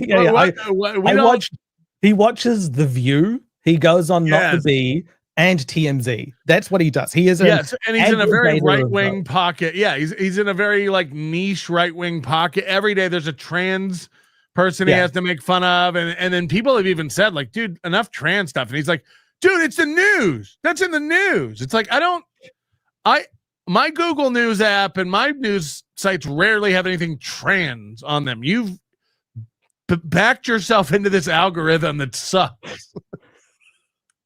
And he did one yesterday, which is great. It says here that Americans are driving older and older cars and can't afford to keep their cars up. And that just turned into a segment of him bitching about how much it costs to get his brakes fixed and Googling places around town and how much they charge for brakes. So we're just watching a dad do dad stuff during the day. Like, where can I get my brakes fixed for cheap? It's less informative to an audience, but it is fantastic fodder for people who are trying to dig into what is this guy? Who was this character?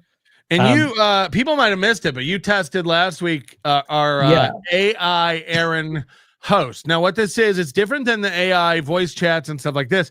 This is an AI Aaron that comes on the screen and hosts a live show and interacts with the chat room. The chat can ask him questions. He answers them. It got a little repetitive. You're working on it, but it's miles ahead of the the fake AI Aaron we brought on this show a couple weeks back.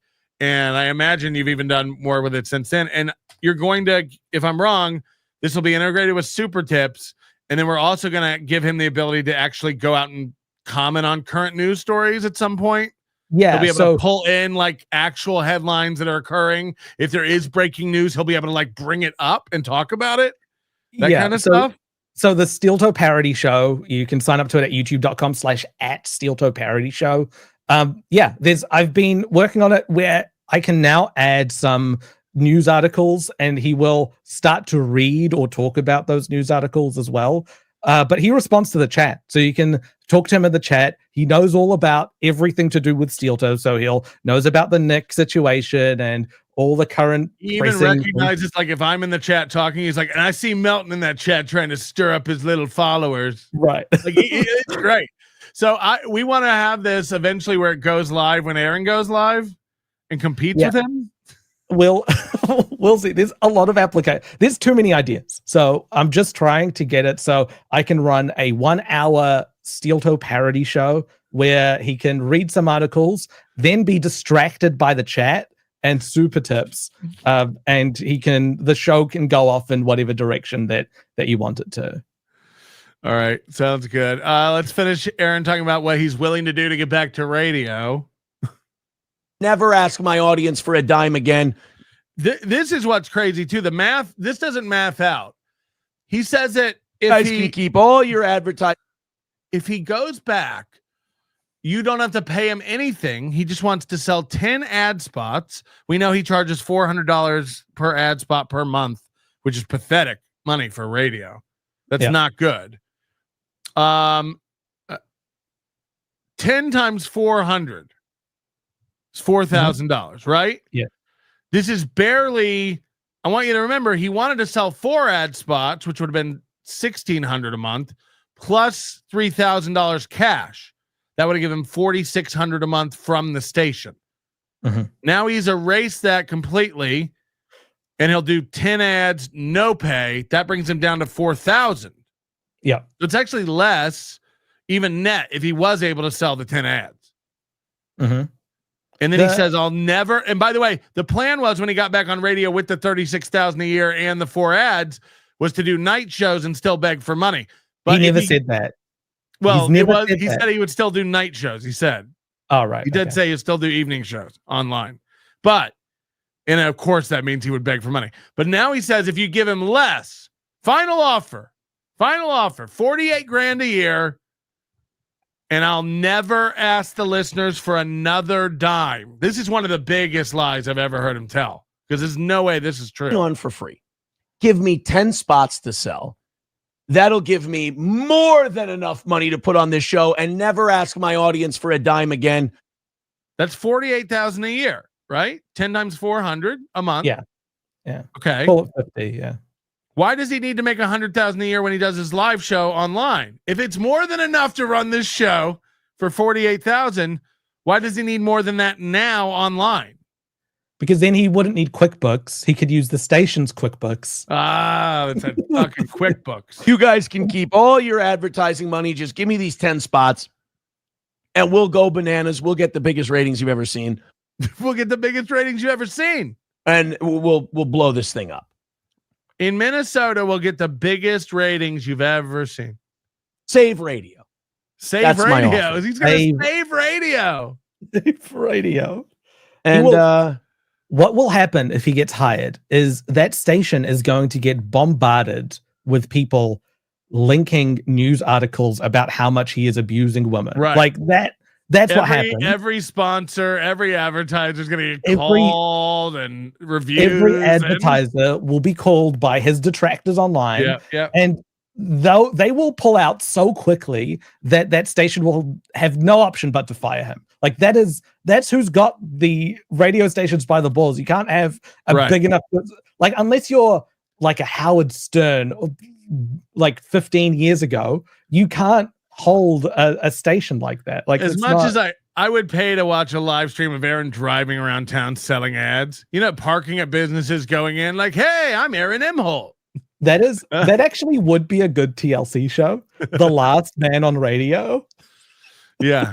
it follows him during his life of how It's does he this could be the next series of The Comeback, that show with Lisa Kudrow. Did you ever see I don't that? know. Oh No. my god. Yeah, it's this could be his big comeback. This should be a reality show where he gets a job at a radio station, has to go around and sell ads and make it work. Save radio. I think we're gonna get a bite. Now it's been a couple weeks. Has there been a bite? I imagine all the stations are like, we can get Aaron for free. He's such a villain though. Like he rubs the majority of people up the wrong way. If there's any woman in the audience watching him just be himself, they'll be rooting for his downfall. Yeah, think about this, because we talk about it all the time. Most of the women in our audience are disgusted by this guy, and Slampy seems to see the good and want to help him. And no, everyone else has it all wrong. What are her friends? Like women's friends are like, what do her friends tell her? Like, do you know this guy is like? I think because we're quite removed from him, we're able to sort of see him as he is. But I think if he is able to corner someone and just surround them with his Not in front of the energy, kids, not in front of the kids. right? He can either love bomb them and make them feel like one of the most important people in the world, or he can just make them deny their own reality because he's so strong with his convictions that things are the way that he says that they are. I think someone would start second guessing themselves. Yeah, but I would agree. I would tend to agree with you, and I believe that's how he got April. But she seems to be into Reddit and all the detractor shows and stuff, so she's getting spoon-fed truth as well as bullshit. And she's making a conscious choice to ignore all the negative about him. And I'm sorry, objectively, like when this guy's on the air screaming, we have the best numbers, we make the most money, everybody who has a show about me is just jealous, even though all those shows are doing better and making more money. Any objective person has to go like, honey, you got to know that you're not doing well. He excels at us versus them though. That is his MO every time. Like you saw it when in 2022, Ashley and April were friends. They had each other's back. Ashley was like waxing lyrical about like how she was like how great it was. He broke that up. He broke that up. And he turned it into, she doesn't want the kids to call you their mother. Like to call you their mother. Right. She's stopping that from happening. You're putting in so much effort driving the kids around, and she's getting in the way of that. Look, I'll let her, like I call Balin their father. Why can't she afford you the same sort of thing? It's us versus them, baby. Like, and he would be doing the same thing. Look at all these shows trying to bring me down. Here's this guy talking about my kids. Like, in spite of that, I'm still alive and I'm still doing this. Like, it's coming. Let's go ahead and check out this chat thing. I've been further adoing you guys forever. Las Tejas says, so you're willing to work for free and they didn't take you up on it? Nice flex. Not flexing. Not doing anything. I'm just saying, I think that's what I'm going to do. Save radio for free? Go ahead and do that. Las Tejas. God, Las Tejas. I don't know what happened to you, man. You used to be so fun. Now. So what just happened? A guy goes, you're willing to work for free? Nice flex. And he's like, no, I'm just saying I'm going to go do that. I think I'm going to go do that. And then he's like, wow, what a loser. Do you think I can't go do that? You can't. I'm telling you now, you're never going back to radio. You've literally announced 2 weeks ago, I'll do it for free. Any takers? And they've gone, like they're not interested. No one is taking him up on this. So like, why isn't his girl go? Does she not know enough about it? She's just staying out of it. Why wouldn't she go? You got to stop saying you're going back to radio. Nobody's going back to radio. Like Howard Stern is not getting renewed at the end of this. It's over. Like radio. He makes it sound reasonable. Like his tone. If you listen to his tone and the way that he speaks, and this is why Blind Mike fell into this, like not recognizing that Steel Toe is who he is. He sounds reasonable. He has the tone of a reasonable man telling you an incredibly reasonable plan. But if you think about it for a second, then it all falls apart. But nothing he ever says how it works makes sense. Financials, career stuff, markets. Again, how's the radio market work? No, I just go back and do it for free and they give me 10 ads and that's the solution. It's like, he's not thinking about the radio side. Like you said, why would they give up their most profitable shit? They're struggling, therefore I'm not going to cost them anything. So it's actually a net zero that they need to pay, and it will actually benefit everyone. But that is not. After admitting he breaks into his boss's office in the radio station at night because he has keys and jerks off and leaves cum-covered tissues everywhere, which we still not covered in giving it its due. But that, I just wanted to. That's that. We got to get caught up. We're trying to hit the goal. We got 23 super tips to get through. This is going to be painful. God, who Jesus built it? Christ. Oh my God, I shit my pants again. I want that dog to give me a hard live hug me out like April, then raw dog my shit pipe like a drunk Mexican spaz. That doesn't. Aaron left a squishy in me before Ashley. That second one's better, but that first one feels, she can't be dirty. You can't have her be dirty. Yeah, like she's that. a wholesome tard. Yeah. Sees a day. SP is inching up to eventually erase April's writing. Oh yeah, the writing at the top of the board. She's only. He's told her like, do not touch that. That's April's. It still smells like her. I don't even want you touching the marker. That's why he's always holding that Sharpie and flipping it around, and he's eating it. I've never seen anyone do this more other than magicians. Like, where'd it go? It's Patrick, honey. Sorry. The reason I keep that marker is because it still has the scent of April's lotion and deer attractant. It still smells like her. The pheromones really soothe me. Why don't you talk about me like that, fat sauce?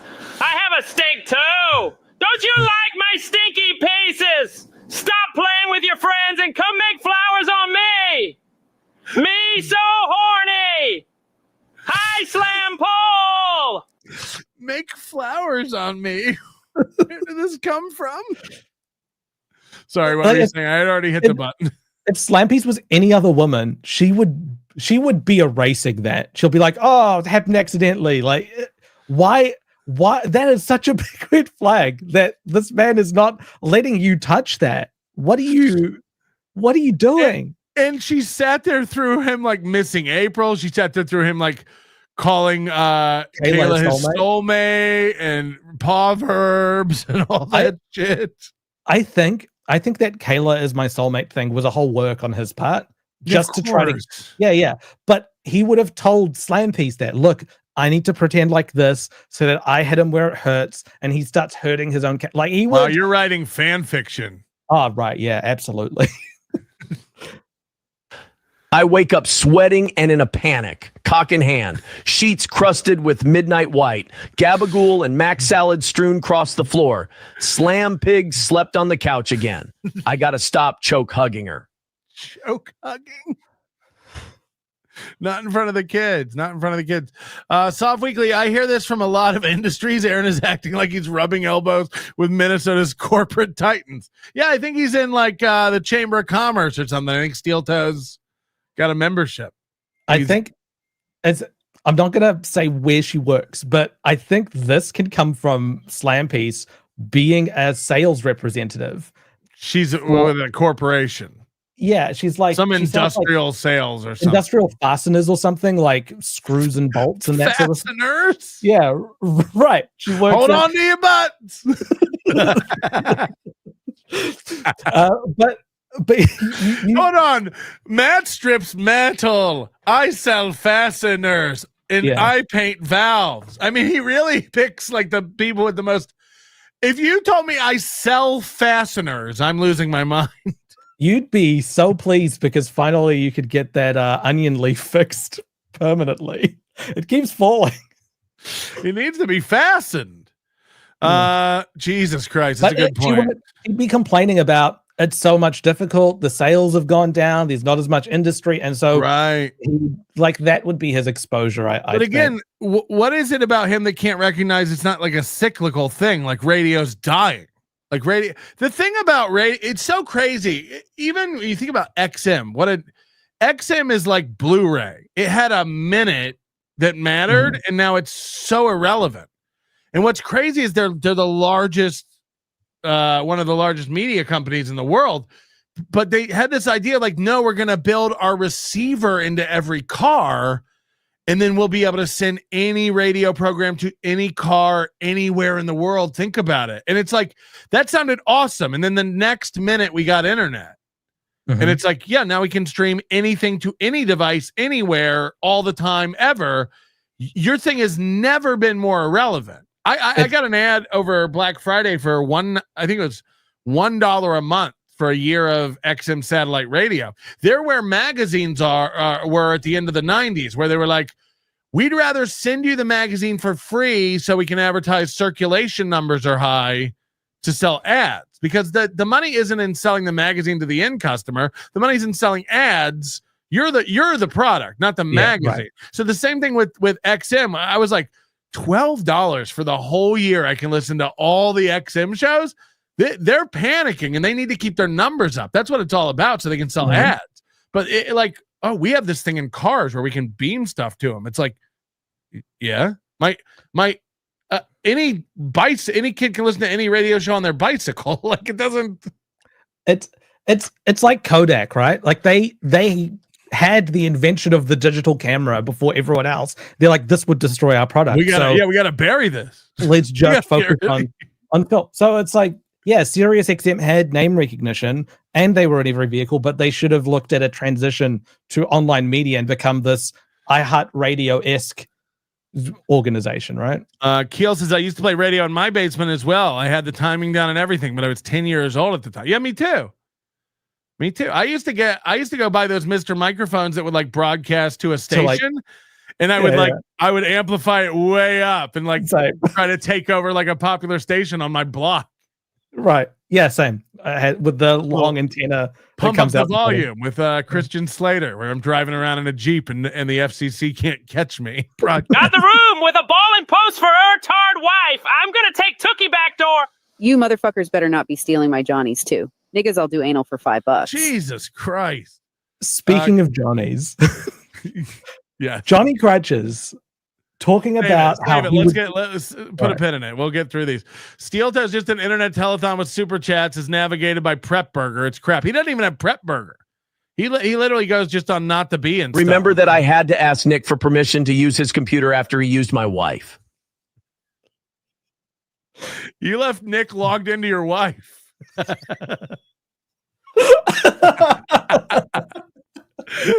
Suck it. You left Nick logged into your wife. Forearm wrinkle. Steel Toe Parody needs a begging monster that scares Toe into begging. Yeah, you can have just a little thing come up over his shoulder. Right.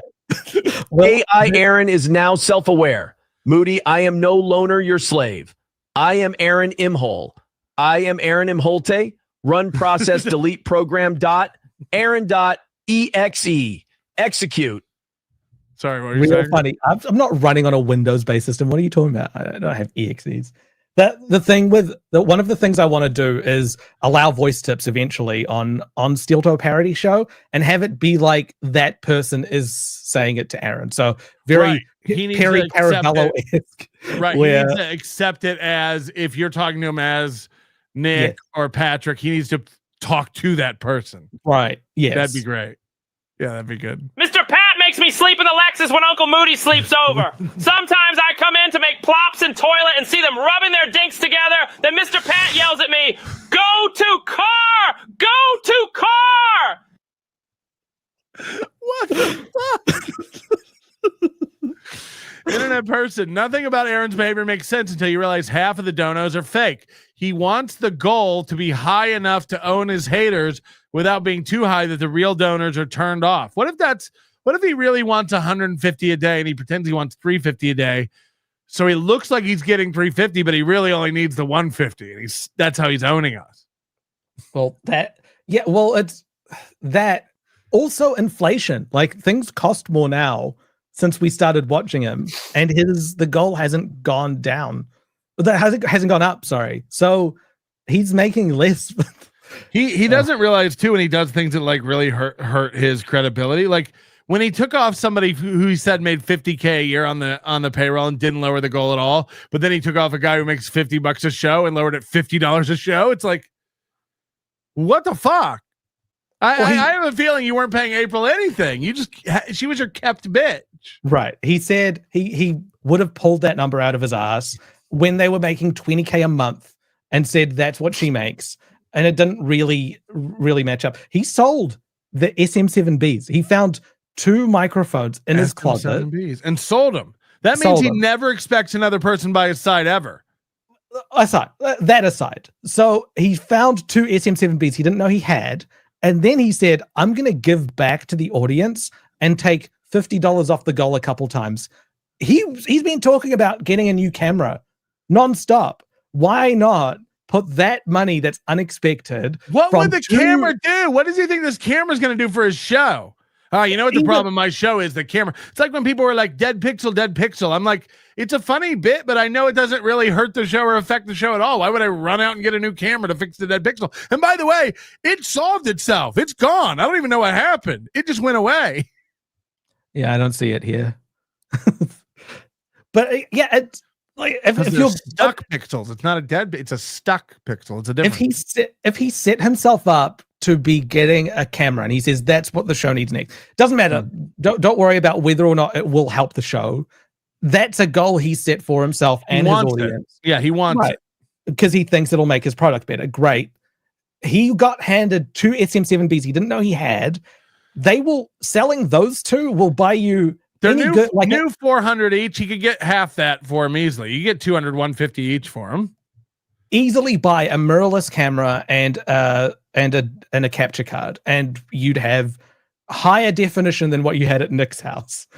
But he doesn't do that. Instead, he takes $50 off the goal so that he can say he knocked out the goal consistently, giving back to the fans.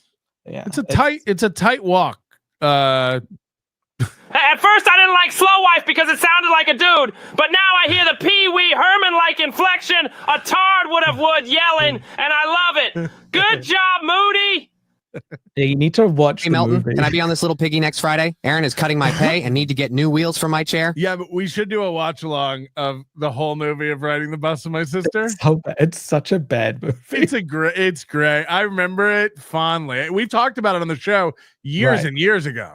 Yeah, I think me and Johnny used to make fun. I found money in my pee. You made fun of that. Fun of Anna Nicole Smith, like with her terrible line. Like it was a different era.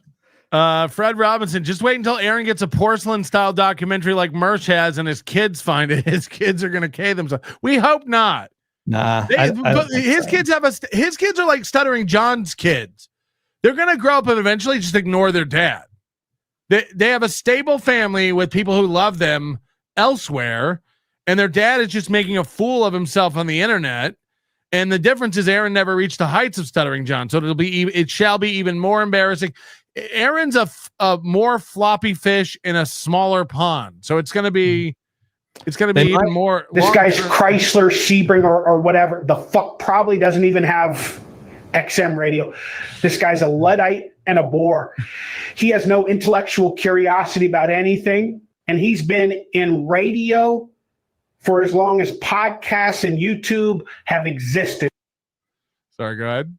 He's I think his kids, I don't know what the relationship is like between him and his kids. None of us can know. But I wouldn't put it past people think we're into it. We only know what he's told us. Like, right. For everybody who like Melton's stalking my kids or obsessed with my kids, like I only know what you say about your kids, really. Like, yeah, the window he gives into their life, the court documents that come out. Yes. But from the kids' perspective, they've got 2 families that they go to. One of them is called LaRue and the other's called Imholte, and a rotating forever mummy on that side. There's a chance that they might change their last names at some point to fit in with that other family. Like that might happen. Right. I mean, I don't know how it works. I don't really know how it works. Does like Balin adopt the kids? Can he like need to. I don't think he'd need to. Can he? That'd be difficult. Why would you need to? Like, there's no. Can they divorce their father like that? Like that Lifetime original movie? What was it called? You get emancipated. Yeah. Kramer versus Kramer. They deal with it through like custody through the courts, probably, if it came down to that. But I don't think Aaron's abusing his kids. I don't think anyone. His children file HROs against him. Right. He stopped talking about us. It is weird that it is such a difficult, like, the parents don't want the kids to be talked about, yet they can't stop the dad from talking about the kids. It's what I told Balin, and I stand by it. Like, do you think anything I'm doing is more embarrassing than what Aaron's doing to these kids long term? And that doesn't make. I'm done talking about Aaron's kids, except when Aaron talks about his kids. Mm-hmm. The fact that they're not trying to shut Aaron up about his kids is insane to me. Silence do good. To be fair, Slow Wife has retard strength, so beating her in arm wrestling would be impressive. Yeah, I think so too. If we hit the goal, I'll Ted Bundy Charolette in I-80. Patrick, did you have a good walk? Yes, my dear. Top-notch walk this morning. Top-notch constitutional. It's been weeks since I left my mark. Would that they had eyes to see. Now, Tardy, I have very important work to do. My ascension removes me from the disc and the loop. I'm near final stage. Some mornings I can see the infernal plane. Your car sucks. I don't like black cars. I like green cars, like Rick has. Rick is handsome. He feeds me raw chicken wings and they make my butt pee. Oh, God. Oh, God. Some of them are inappropriate. Yeah, just don't. This is reality TV. Don't reach out to anyone involved in this. Please, don't, leave Rick alone. Don't hit him. Leave everyone involved alone. Just sit back and watch. Yeah, I've told a couple of people that this week. You're too involved. Like, just watch it. Just hang back and watch. Hey, Slow Wife, is that come? Yeah, I forgot to swallow. Don't worry, because I never forget. Baby bird. There goes my hero. Watch him as he toes. There goes my hero. He's remarkable. As it were. As it were. As it were, and if you will, are becoming just embedded in the fabric of his language. Like, he says it so much. There'll just be nothing left to say at the end of a sentence, and he'll go, if you will, as it were. And it's like, why did you didn't need that at all. You're so nervous. You just have to cap it with something. It's like a tick. Tell me what you want. Fast. Don't yell at me. I want a new thing. House. I want a new house and a family. I want you to learn aerobics classes. I want Brad's to survive. I want a new brain for Joey C's. What about you, sweetie? What do you want, dummy? I want to be a good people. Jesus Christ, I don't like this trope. This is gonna Yeah, this is bad. Wrong hole, Papa Patty. There's where my duty comes out. It's okay, bitch. I'll give you extra pennies for dessert. Yummy, but why do I have to wear this fake whiner? That's for when you bend me over and make me beg for the goal. Don't mind me jacking in the corner over here. Would anyone like some meats and cheeses, as it were? That's what he does. That's what he does. Anybody want some meats and cheese? When is your fridge coming? I don't know. I've sent this money. I sent the link to Ricada. He could come on at any moment, but he might not.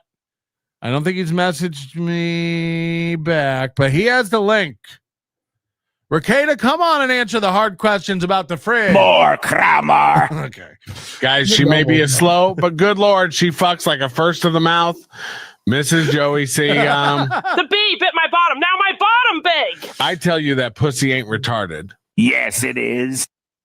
She fucks like a first of the month Mrs. C.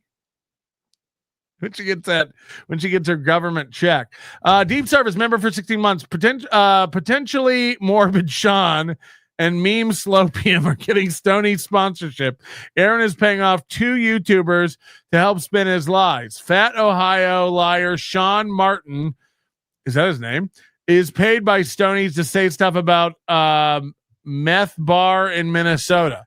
Hold on, are they really? Is Stoney's advertising on other shows? What? Yeah, so I think Sean started to do Stoney's reads as a joke, and then he said that he will go to Stoney's and do a meetup over there.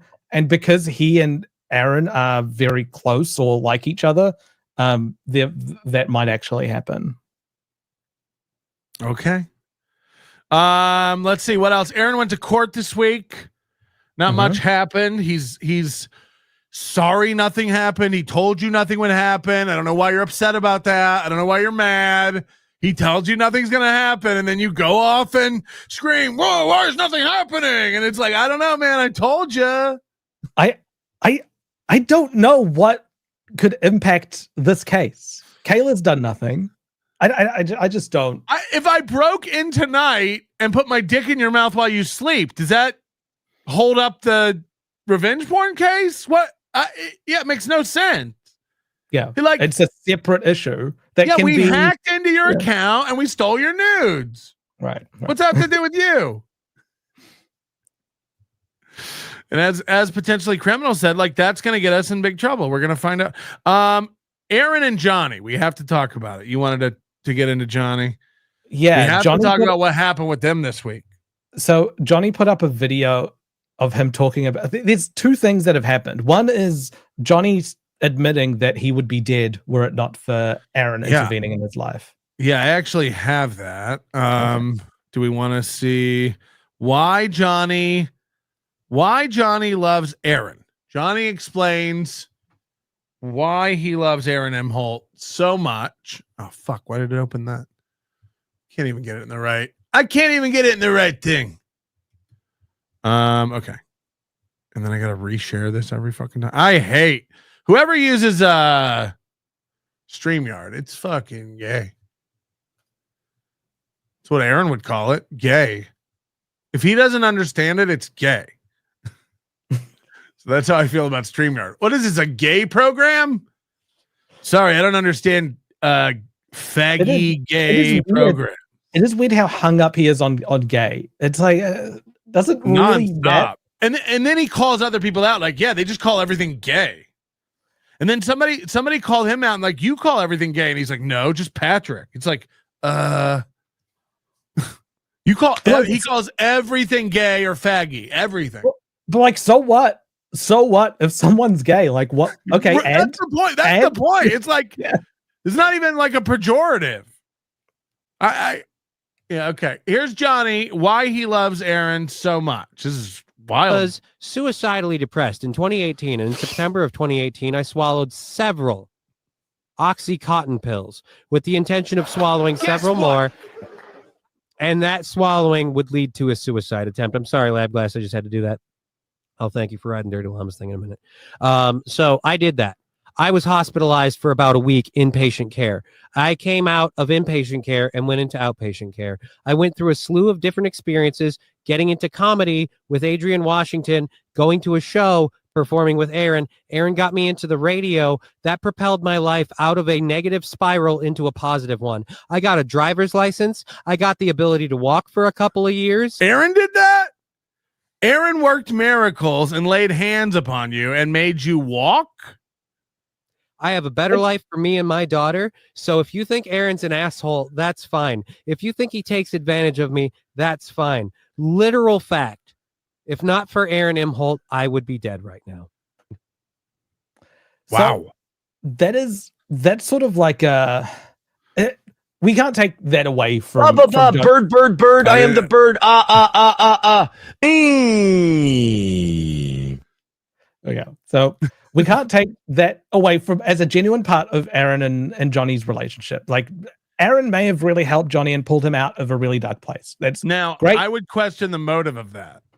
Sure, whatever. But that's a good thing that happened, and we can agree on that. But then that doesn't mean that that person has like a carte blanche to say and treat you in whatever way that they want for all eternity.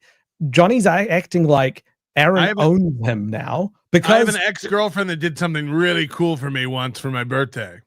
We're not together anymore. Yeah, right. So you can look to the past and be like, I'm really thankful that happened. But Patrick! Brad's is making runny butts all over the blanket in my crate. I'm trying to nap in here and I can't because it stinks. She's in a crate now. So you can look back at the past. recognize that a good thing happened, but realize that that relationship has run its course and it's no longer a healthy one for your life. So just because something healthy happened in the past, it doesn't mean that that is a healthy thing for it to continue. Right. And that is someone can be good in the past and turn bad, and someone can be bad in the past and turn good. Exactly. So this like Johnny owing his life, like he's talking in a way where he's like, whatever Aaron does, I need to be on board with it, because if it wasn't for Aaron, I'd be dead. It separates out literally what Aaron's lawyer's website says. Sometimes good things happen to bad people. Good people can do bad things, and bad people can do good things. Him doing a good thing for Johnny doesn't mean he's a good person. And I would argue we look at who he's surrounded himself with: Matt, April, Slam Piece, Johnny. It's like these are lower tier people in terms of like what he's selecting them to do, and then he's forcing them to do it. I didn't know that Johnny didn't do comedy before he met Aaron. Like, imagine meeting Johnny on his deathbed, pilled up, arms all curled, like a peak MS, and being like, you know what you need to do? You got to get on that radio, man. You got to you got to get out here and make jokes and do comedy. I don't know what would possess him to do that, but he keeps pulling in people. When he told me he had Dave Mordell on, who is a respected, very funny, good comic back in the day, I was like, that doesn't add up. Because all these other guys, Adrian Washington, Corey all these other guys are like losers who can't do it on their own. And it's Aaron knows that. Aaron likes having that over them. He knows. He said it this week, and Johnny totally missed the point. I have another clip, but man, he said it this week. He's like, Corey Adam fucked around and found out. Corey Adam left and found out he's got nothing. If Johnny leaves, that'll happen to him. And Johnny's come back to that, and we'll just watch it. But I don't think Johnny understands that Aaron's saying, try to leave me, Johnny. You'll be nothing. You'll be nothing without me. And Johnny's not hearing that. I have a feeling that Aaron knows that he saved Johnny's life, and he wouldn't be shy about over him, throwing that in his face. Like, when I found you, you were on you'd be dead without me. Like, I think I can imagine him saying something like that, but yeah, it seems like something he would do. So here's a My Lost Dangerous clip that does what Aaron has a little bit of what Aaron said, and then Johnny's, I guess, comeback from that. And I think Johnny kind of misses the point on this and says, if Aaron brings it up while he's on the show, it could be fireworks. And then now Aaron's acting like, oh, the Clippers are trying to get something going, but no, he has no respect for Johnny. You see it. By the way, did you guys hear that yesterday? I wish Johnny was on today. I want to talk to him about something. I want to talk to Johnny about something. Andrew's son wrote in yesterday, and he said, Johnny, you should pay Aaron for being on the show. And I made a joke, and I said, oh, yeah, I mean, is that an option? I never even thought that was an option. You want to pay me to? And then Johnny goes, like, Johnny got like a fucking ego about it. And he goes, oh, yeah, if I even took a pay cut, I'd leave. I don't like to do this. And I wish you were on today and we could have this conversation. I don't want to do this, but I believe I'm paying him far better than any other podcast has offered to pay him. Yes. Yeah, and this show pays you far more than any radio station has offered.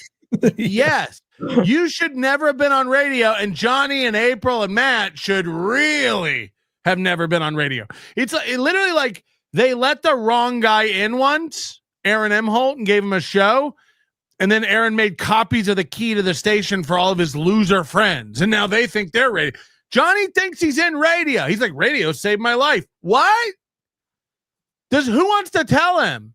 Who wants to tell him he's never had a job in radio? Who wants to tell Johnny that?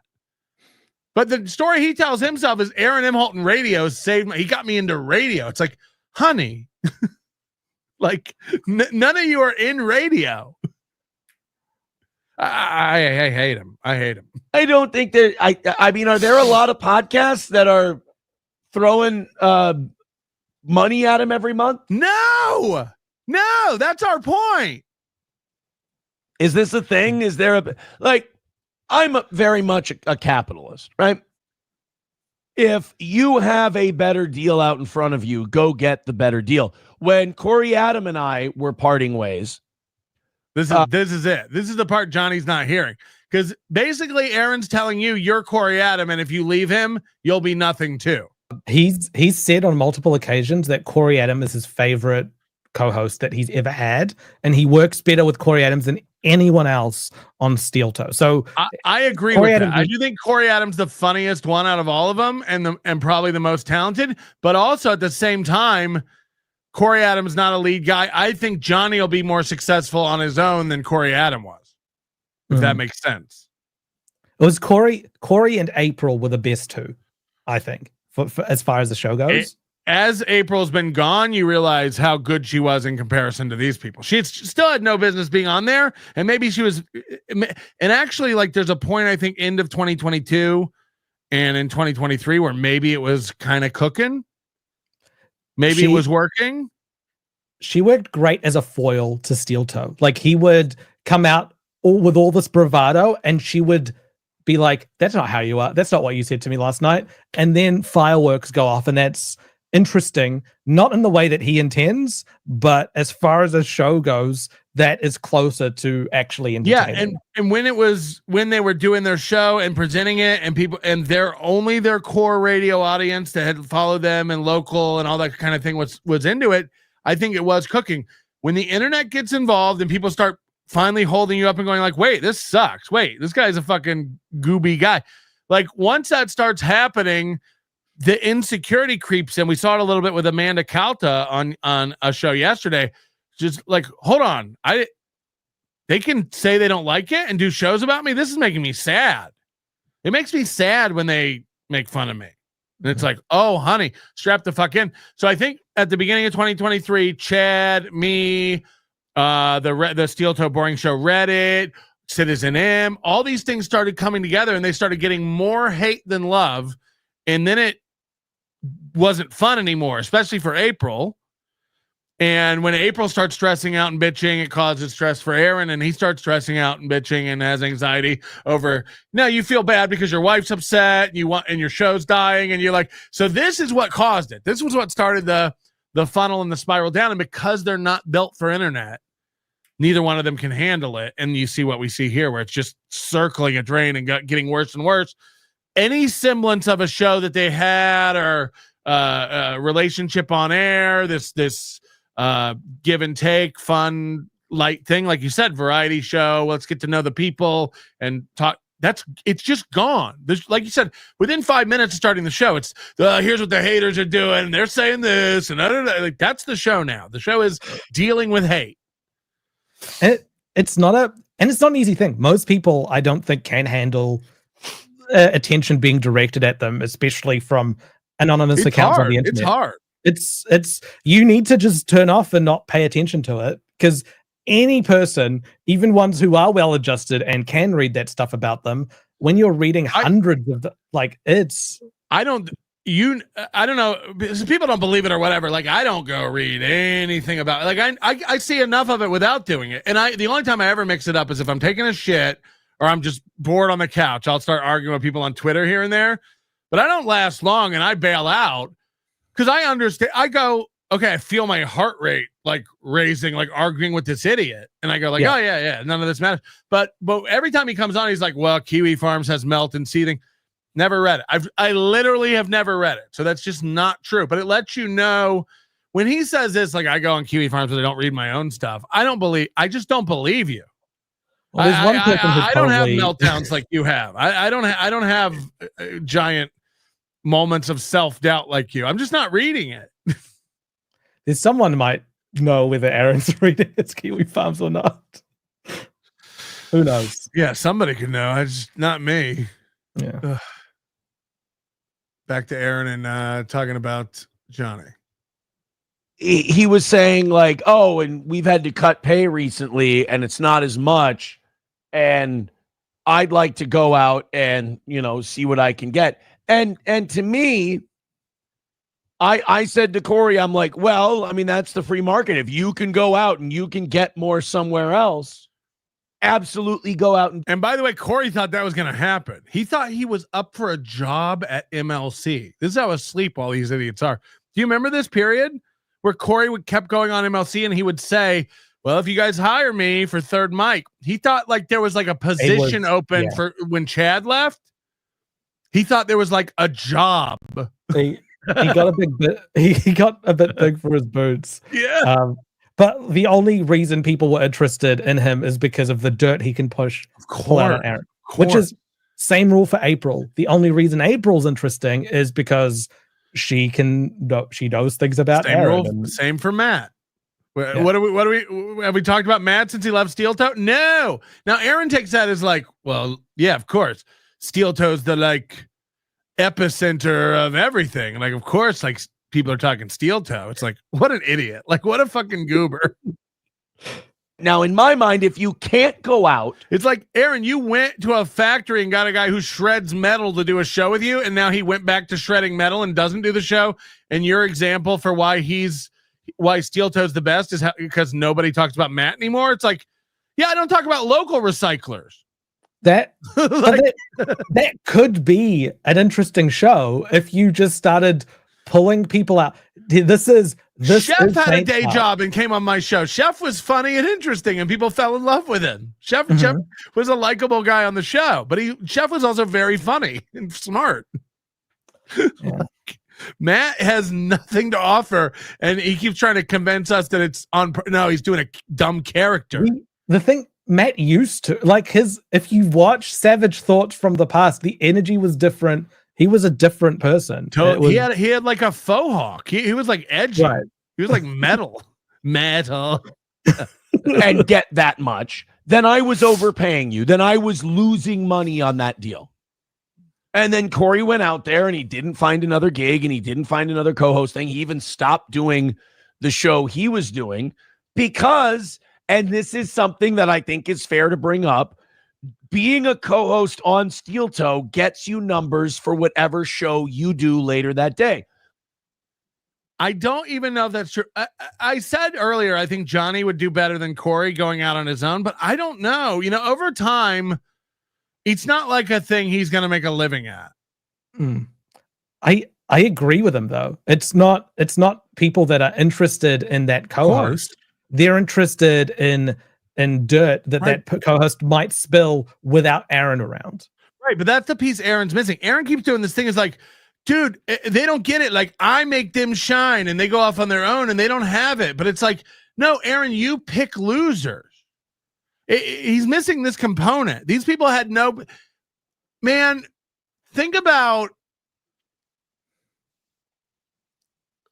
Let's use Opie and Anthony for an example. And again, Compound Media was poorly mismanaged, run into the ground, and could have been way better than it was. But when Opie and Anthony split up, they both had the same background and same advantage, right? And Opie even had more of a radio background and more training and experience. So you could argue... 2 kramar.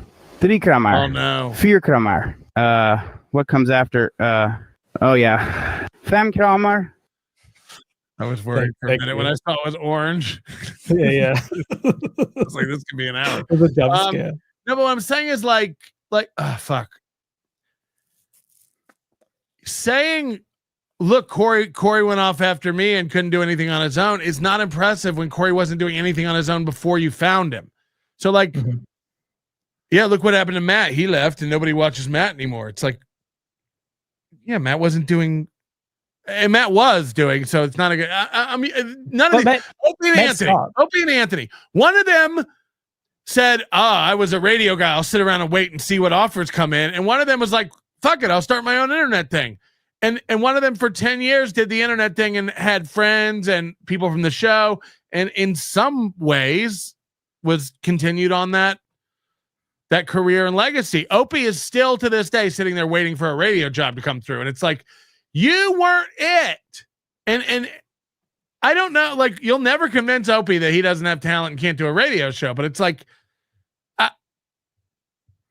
He had the more excuse? recognizable. He had the most recognizable name as well. Like, there's not as many OPs around as Anthony's. What's the excuse? It's just like at some point you have to admit that the only reason you took off is because Anthony found you and you teamed up and it was magic. And probably more the magic was in Anthony than you. But he could have also been like a catalyst for Anthony, what he seemed to be. Like, them together somehow is better than the sum of their parts, right? I don't know. If XM Sirius Satellite Radio had run some open call, we're hiring a new show, we're looking for a new morning DJ, and we want to be avant-garde. We don't want somebody with radio training. We want to just see who can come in and kind of do their thing, a la MTV with Jesse Camp. Do you remember Jesse Camp on MTV?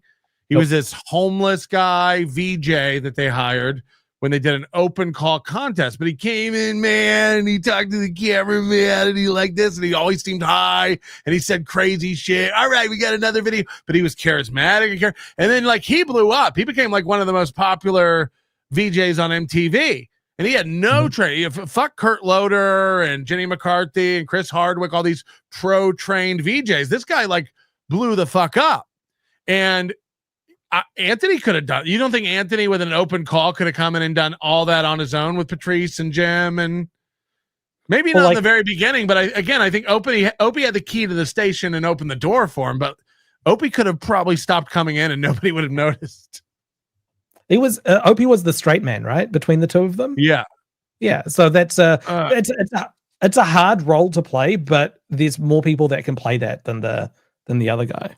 He would always say, like, oh, I run the board and I keep the show flowing and take the calls and stuff. But it's like a lot of time he would get jealous when Patrice and Jimmy or Bill Burr and Anthony were all riffing, because, like it or not, Anthony could hold his own with all those guys.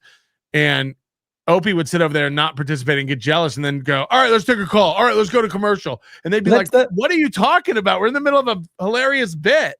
Well, that's why it's a hard role to play, of just being the straight man, because it's not a like, you'd have to be okay with not getting attention, looking at what's best for the show and putting all your ego aside and not being and you do it well, everybody. Let's give it up for Moody. He really plays the straight man great, except when he's in my house. Is that a black dick? I don't like black dicks. I like green dicks. Hit me up, Piggy Monster. Jesus Christ, that sounds disgusting. I love fasteners. There's buttons and rivets. They're magnets and clips, zippers and hooks. They hold my dungarees up after I make doo-doo poo-poo. Fuck. Forearm wrinkle, toe, Christ fix, cripple legs, and turns water into cum.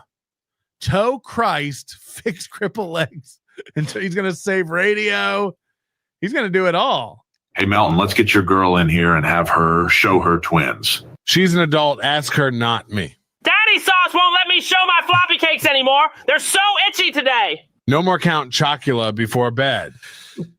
Count Chocula makes your tits itch. You know that. Aaron, push that leg tard, loser, down that hill. Do it! The goal demands it. You fruit man, goo-loving freak. Let's finish this and then we'll get out of here. The thing that I'm trying to say, though, is it's like, Johnny, it's okay. It's great that Aaron saved your life in the past. That's a really good, positive thing that no one can take away from you or from Aaron. What has he done for you lately? Right. Has he been abusive? Has he been taking advantage of you? He's saying if he could pay you less, he would.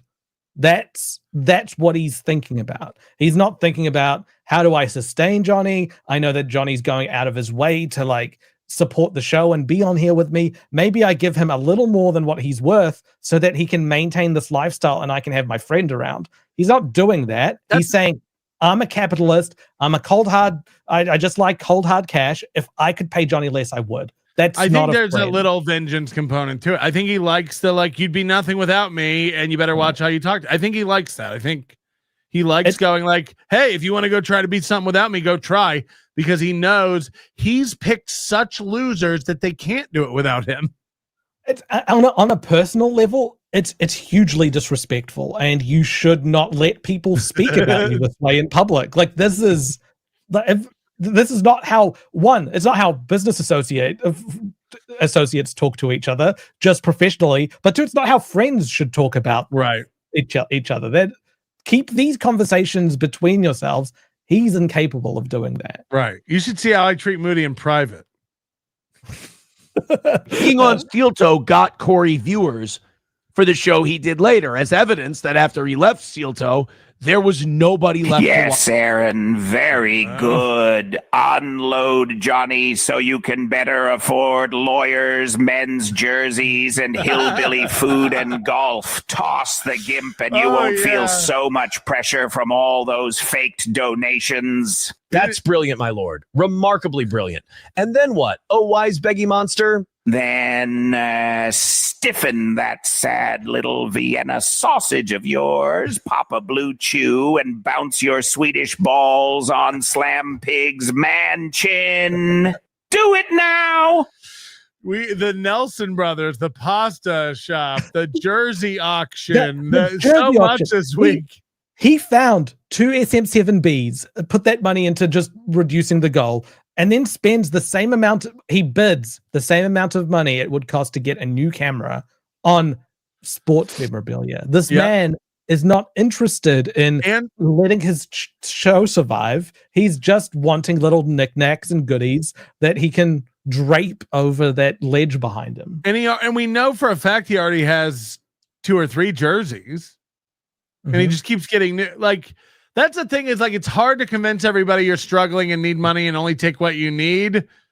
And by the way, it's none of anybody's business. Like, what I go out and buy stuff and spend money, but I don't sit here and proselytize and pretend like, God, we're really struggling over here. It's not illegal to make a profit. These shows should be making money for the people. But he tries to be like more, I guess, like he tries to be like, I'm not asking you for living a luxurious lifestyle. I just want the bare minimum so I can survive. Bidding on sports memorabilia while you're paying off an investigator, you've put a lawyer on a credit card because you're defending yourself in a case, and then needing a camera, finding microphones, and then not where is priority?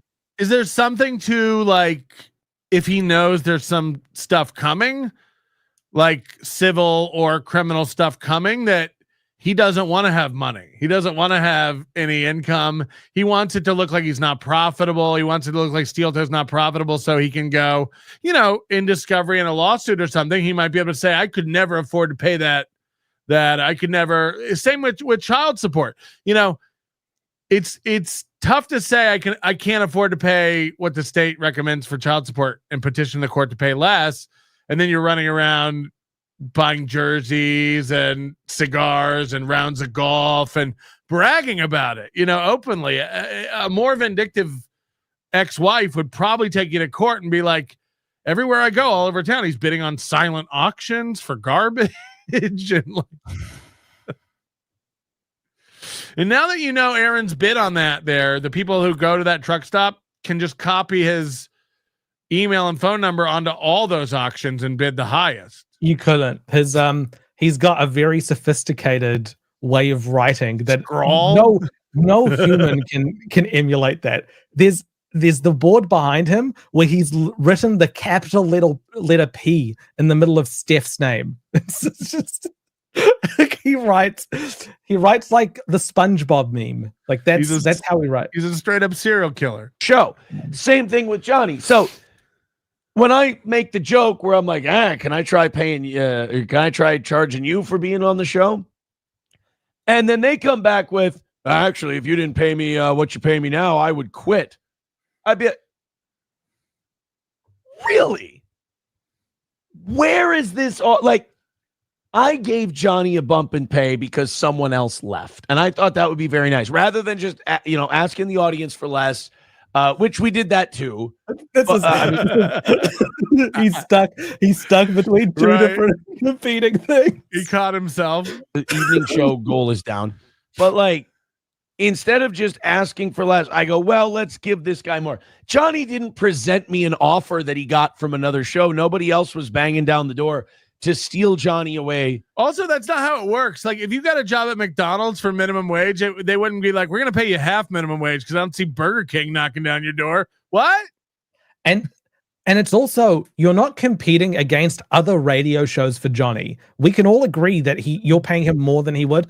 You're competing against Johnny's regular life. Like that's what seeps into him. So you paying him less puts more pressure on him to have to do more when he's outside the show. So by paying him more, you're securing him there for longer. That's what Johnny even says coming up. From Steel Toe, I just graciously gave him more. Was he underpaid? I mean, no, he wasn't. You're only underpaid if somebody else is giving you more. So like when Johnny was going, I took one more pay, I'd be out of here. It's like, I could give you a pay cut and we could go out on the open market and we could find out you're still overpaid. And I have no problem paying Johnny what I pay him. That's not the issue. The issue is someone going, fucking cut it. I'll fucking leave. But that's the market. That's part of the market. Right. There is an amount where if you want to pay somebody so little, they'd rather stay home and make nothing. Mm-hmm. I'd rather do nothing and make nothing than come in and waste my whole day and make not enough to live. I might as well stay home and die. Johnny's got a degenerative physical condition he's got that's fucked up. No, he's got a limited amount of energy every day. And so if he's utilizing that to be on Steel Toe's show, then he can't spend that energy doing other things that might get him more money. Like, he can't do his own show. He can't DJ at the strip club or whatever else other things he does for money. By the way, I got some footage of Johnny DJ. And even mentioning a pay cut was enough to roll eyes. Wish Johnny was here to talk about it, but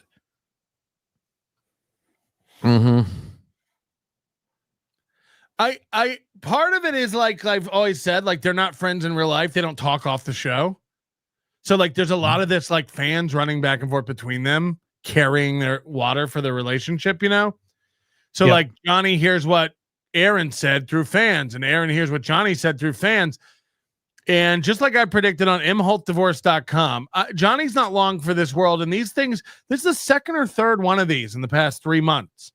These little flare-ups, and they seem to get past them and make up. It started when Johnny started dating that woman, and Aaron felt threatened and started like, he successfully drove a wedge in there and prevented Johnny from. Johnny was going to move to California and better his life with a woman and make more money and stream and find some opportunities. Aaron put the kibosh on that real quick.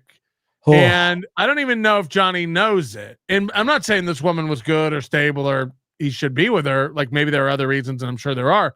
But when you saw Aaron be threatened by that and the reaction he had and try to worm himself into that and badmouth her and then be like, what? He would like trash this girl with Johnny on the screen, just like he would trash April with Keanu on the screen. And then, of course, Keanu got backlash from April and Johnny got backlash from this girl. And Aaron gets to go like, what? I didn't mean to. I think it's good that Johnny's got a relationship. He does the us versus them thing again. It's like, we men think of this. You are nothing. You're just a woman who's like, oh, you could be replaced by any stripper, I think he said, or something like that. Yeah. Like, so, yeah. Same. Johnny, you didn't hear Aaron talking some shit today. Was saying you slighted him by saying, if my pay gets cut, I won't stay.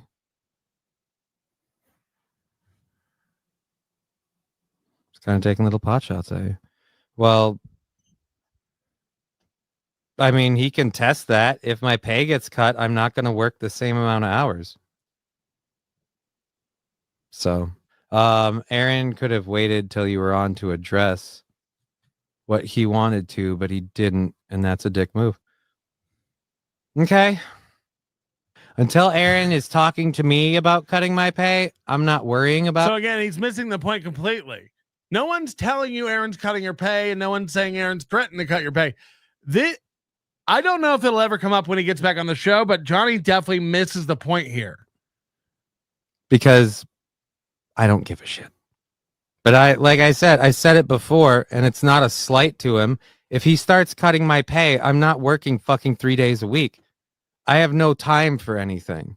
I'm cramming medical appointments into 2 days a week because I do my show at my time and I do his show. That's who he's competing with. And that, like you said, like that's what Aaron doesn't realize. It's not like another show wants Johnny. Nobody wants Johnny. Do my show at my time because I can't give up my show and his doesn't pay me enough to do that. So yeah, if he thinks that's a slight, if Johnny really left him and turned and like went full against Aaron, I think Johnny could blow up. I don't think so. He's got a lot of inside shit, at least for a short time. He'd get a bump for a few months, but then it would go down. Like the Ricada bump is over for Aaron. He's gone back to pre-May numbers. It's now. lower than that. It's lower than that. His night shows are under 200 now for most of the time. And I saw morning shows this week, 370. Like it's the Imholte bump is going to be less long-lived, and it'll be smaller in magnitude than. Yeah, but Aaron's a tree that's still alive, bearing fruit. He could provide an interesting perspective, logging Aaron. I don't. But he's I don't not. think He's so. not. Yeah, he's not good enough. Then when the Kiwi Farms people start getting involved because he's going against Aaron, that's true. that might shut him up a bit because they can be pretty vicious. So they can't. I don't know how to say this more. You pussies at Kiwi Farms can't do anything. I'm not even like I maintain this. You've done nothing to my life. I've never read one post any of you have written. Are they vicious? I don't think so. I think they're idiots on a forum. You got to stop this. You got to stop this trope. You're giving them power. They're pussies who don't do anything. Come get me. Wrong word to use. I'm meaning like it's attention and it's directed hate in a way that he doesn't really get at the moment. So, I mean, it's not something everyone can put up forum. Everyone's shivering in their boot. It's a forum. What the fuck is everyone talking about? It's a forum. They can be pretty vicious. They can't. Anything that runs on V Bulletin isn't vicious. The V doesn't stand for vicious. Vicious Bulletin. Well, we'll have a conversation about it, I guess. But until he talks to me about it, I don't trust what I hear on the internet. Chad Buzmak, I'm not saying it's hearsay. I'm saying until Aaron's talking to me and explaining or telling me he's cutting me. So see what I mean? Like he misses the point completely. He's not. He thinks people are trying to tell him Aaron's cutting his pay, and it's like, no, we're not. We're not saying that. But Johnny is so apathetic that I think that shields him from a lot from Aaron. Both hearing about stuff that's going on with Aaron. He's not up to date with anything that's going on in Aaron's life. He doesn't really care about what's going on in Aaron's life. As long as I'm saying they're not friends. Why this loyalty? Why this like without Aaron Imholte, I'd be dead. It's like you're not friends with Aaron. Aaron doesn't invite you to games. Aaron doesn't invite you to pasta bar. Aaron doesn't invite you to it would be exhausting being someone like Johnny trying to bring up conflict with Aaron, who would just make you second guess yourself when you don't have the backup of like everyone else saying what the situation's like. He would corner him until he was tired, and then Johnny would just be like, whatever, I don't know what, I'm sorry. Like, and just because no one cares enough to try to jerk Aaron out of his delusion dome. Snubnose member for 18 months. Why's Moody have boxer briefs framed on his wall? You have to do this every week. Yeah, I've talked about it like 2 months ago. It's their signed Tommy Wiseau underwear. Baby which boom boom. Tommy Wiseau. The Aussie Guy member for 17 months. I wish Johnny was here. He can't just call him. He might be at a medical appointment. So aren't we all? No. James Gardner, thanks for gifting a membership. Judy, thanks for joining up. Tonight's our members only show on Nobody Likes Onions. It's only $1.99 to get a membership and watch live.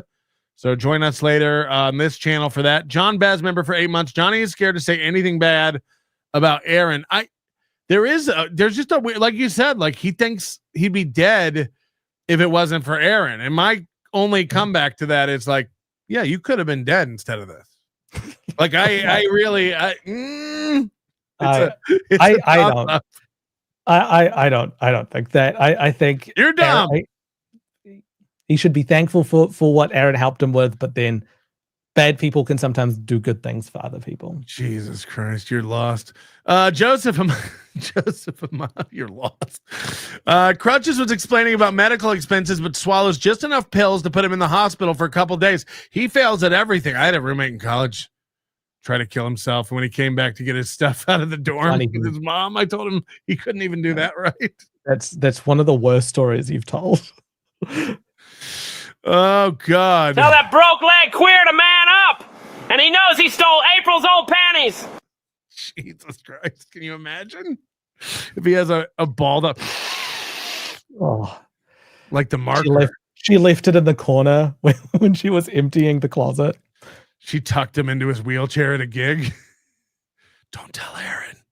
Bow it daba, da bang, diggy, diggy, diggy. Say the boogie, set up, jump the boogie. Dan Bosch. It's funny how Aaron and his fans make fun of Chrissy Marr's horse face when Slam Piece has that long ass horse head. Okay.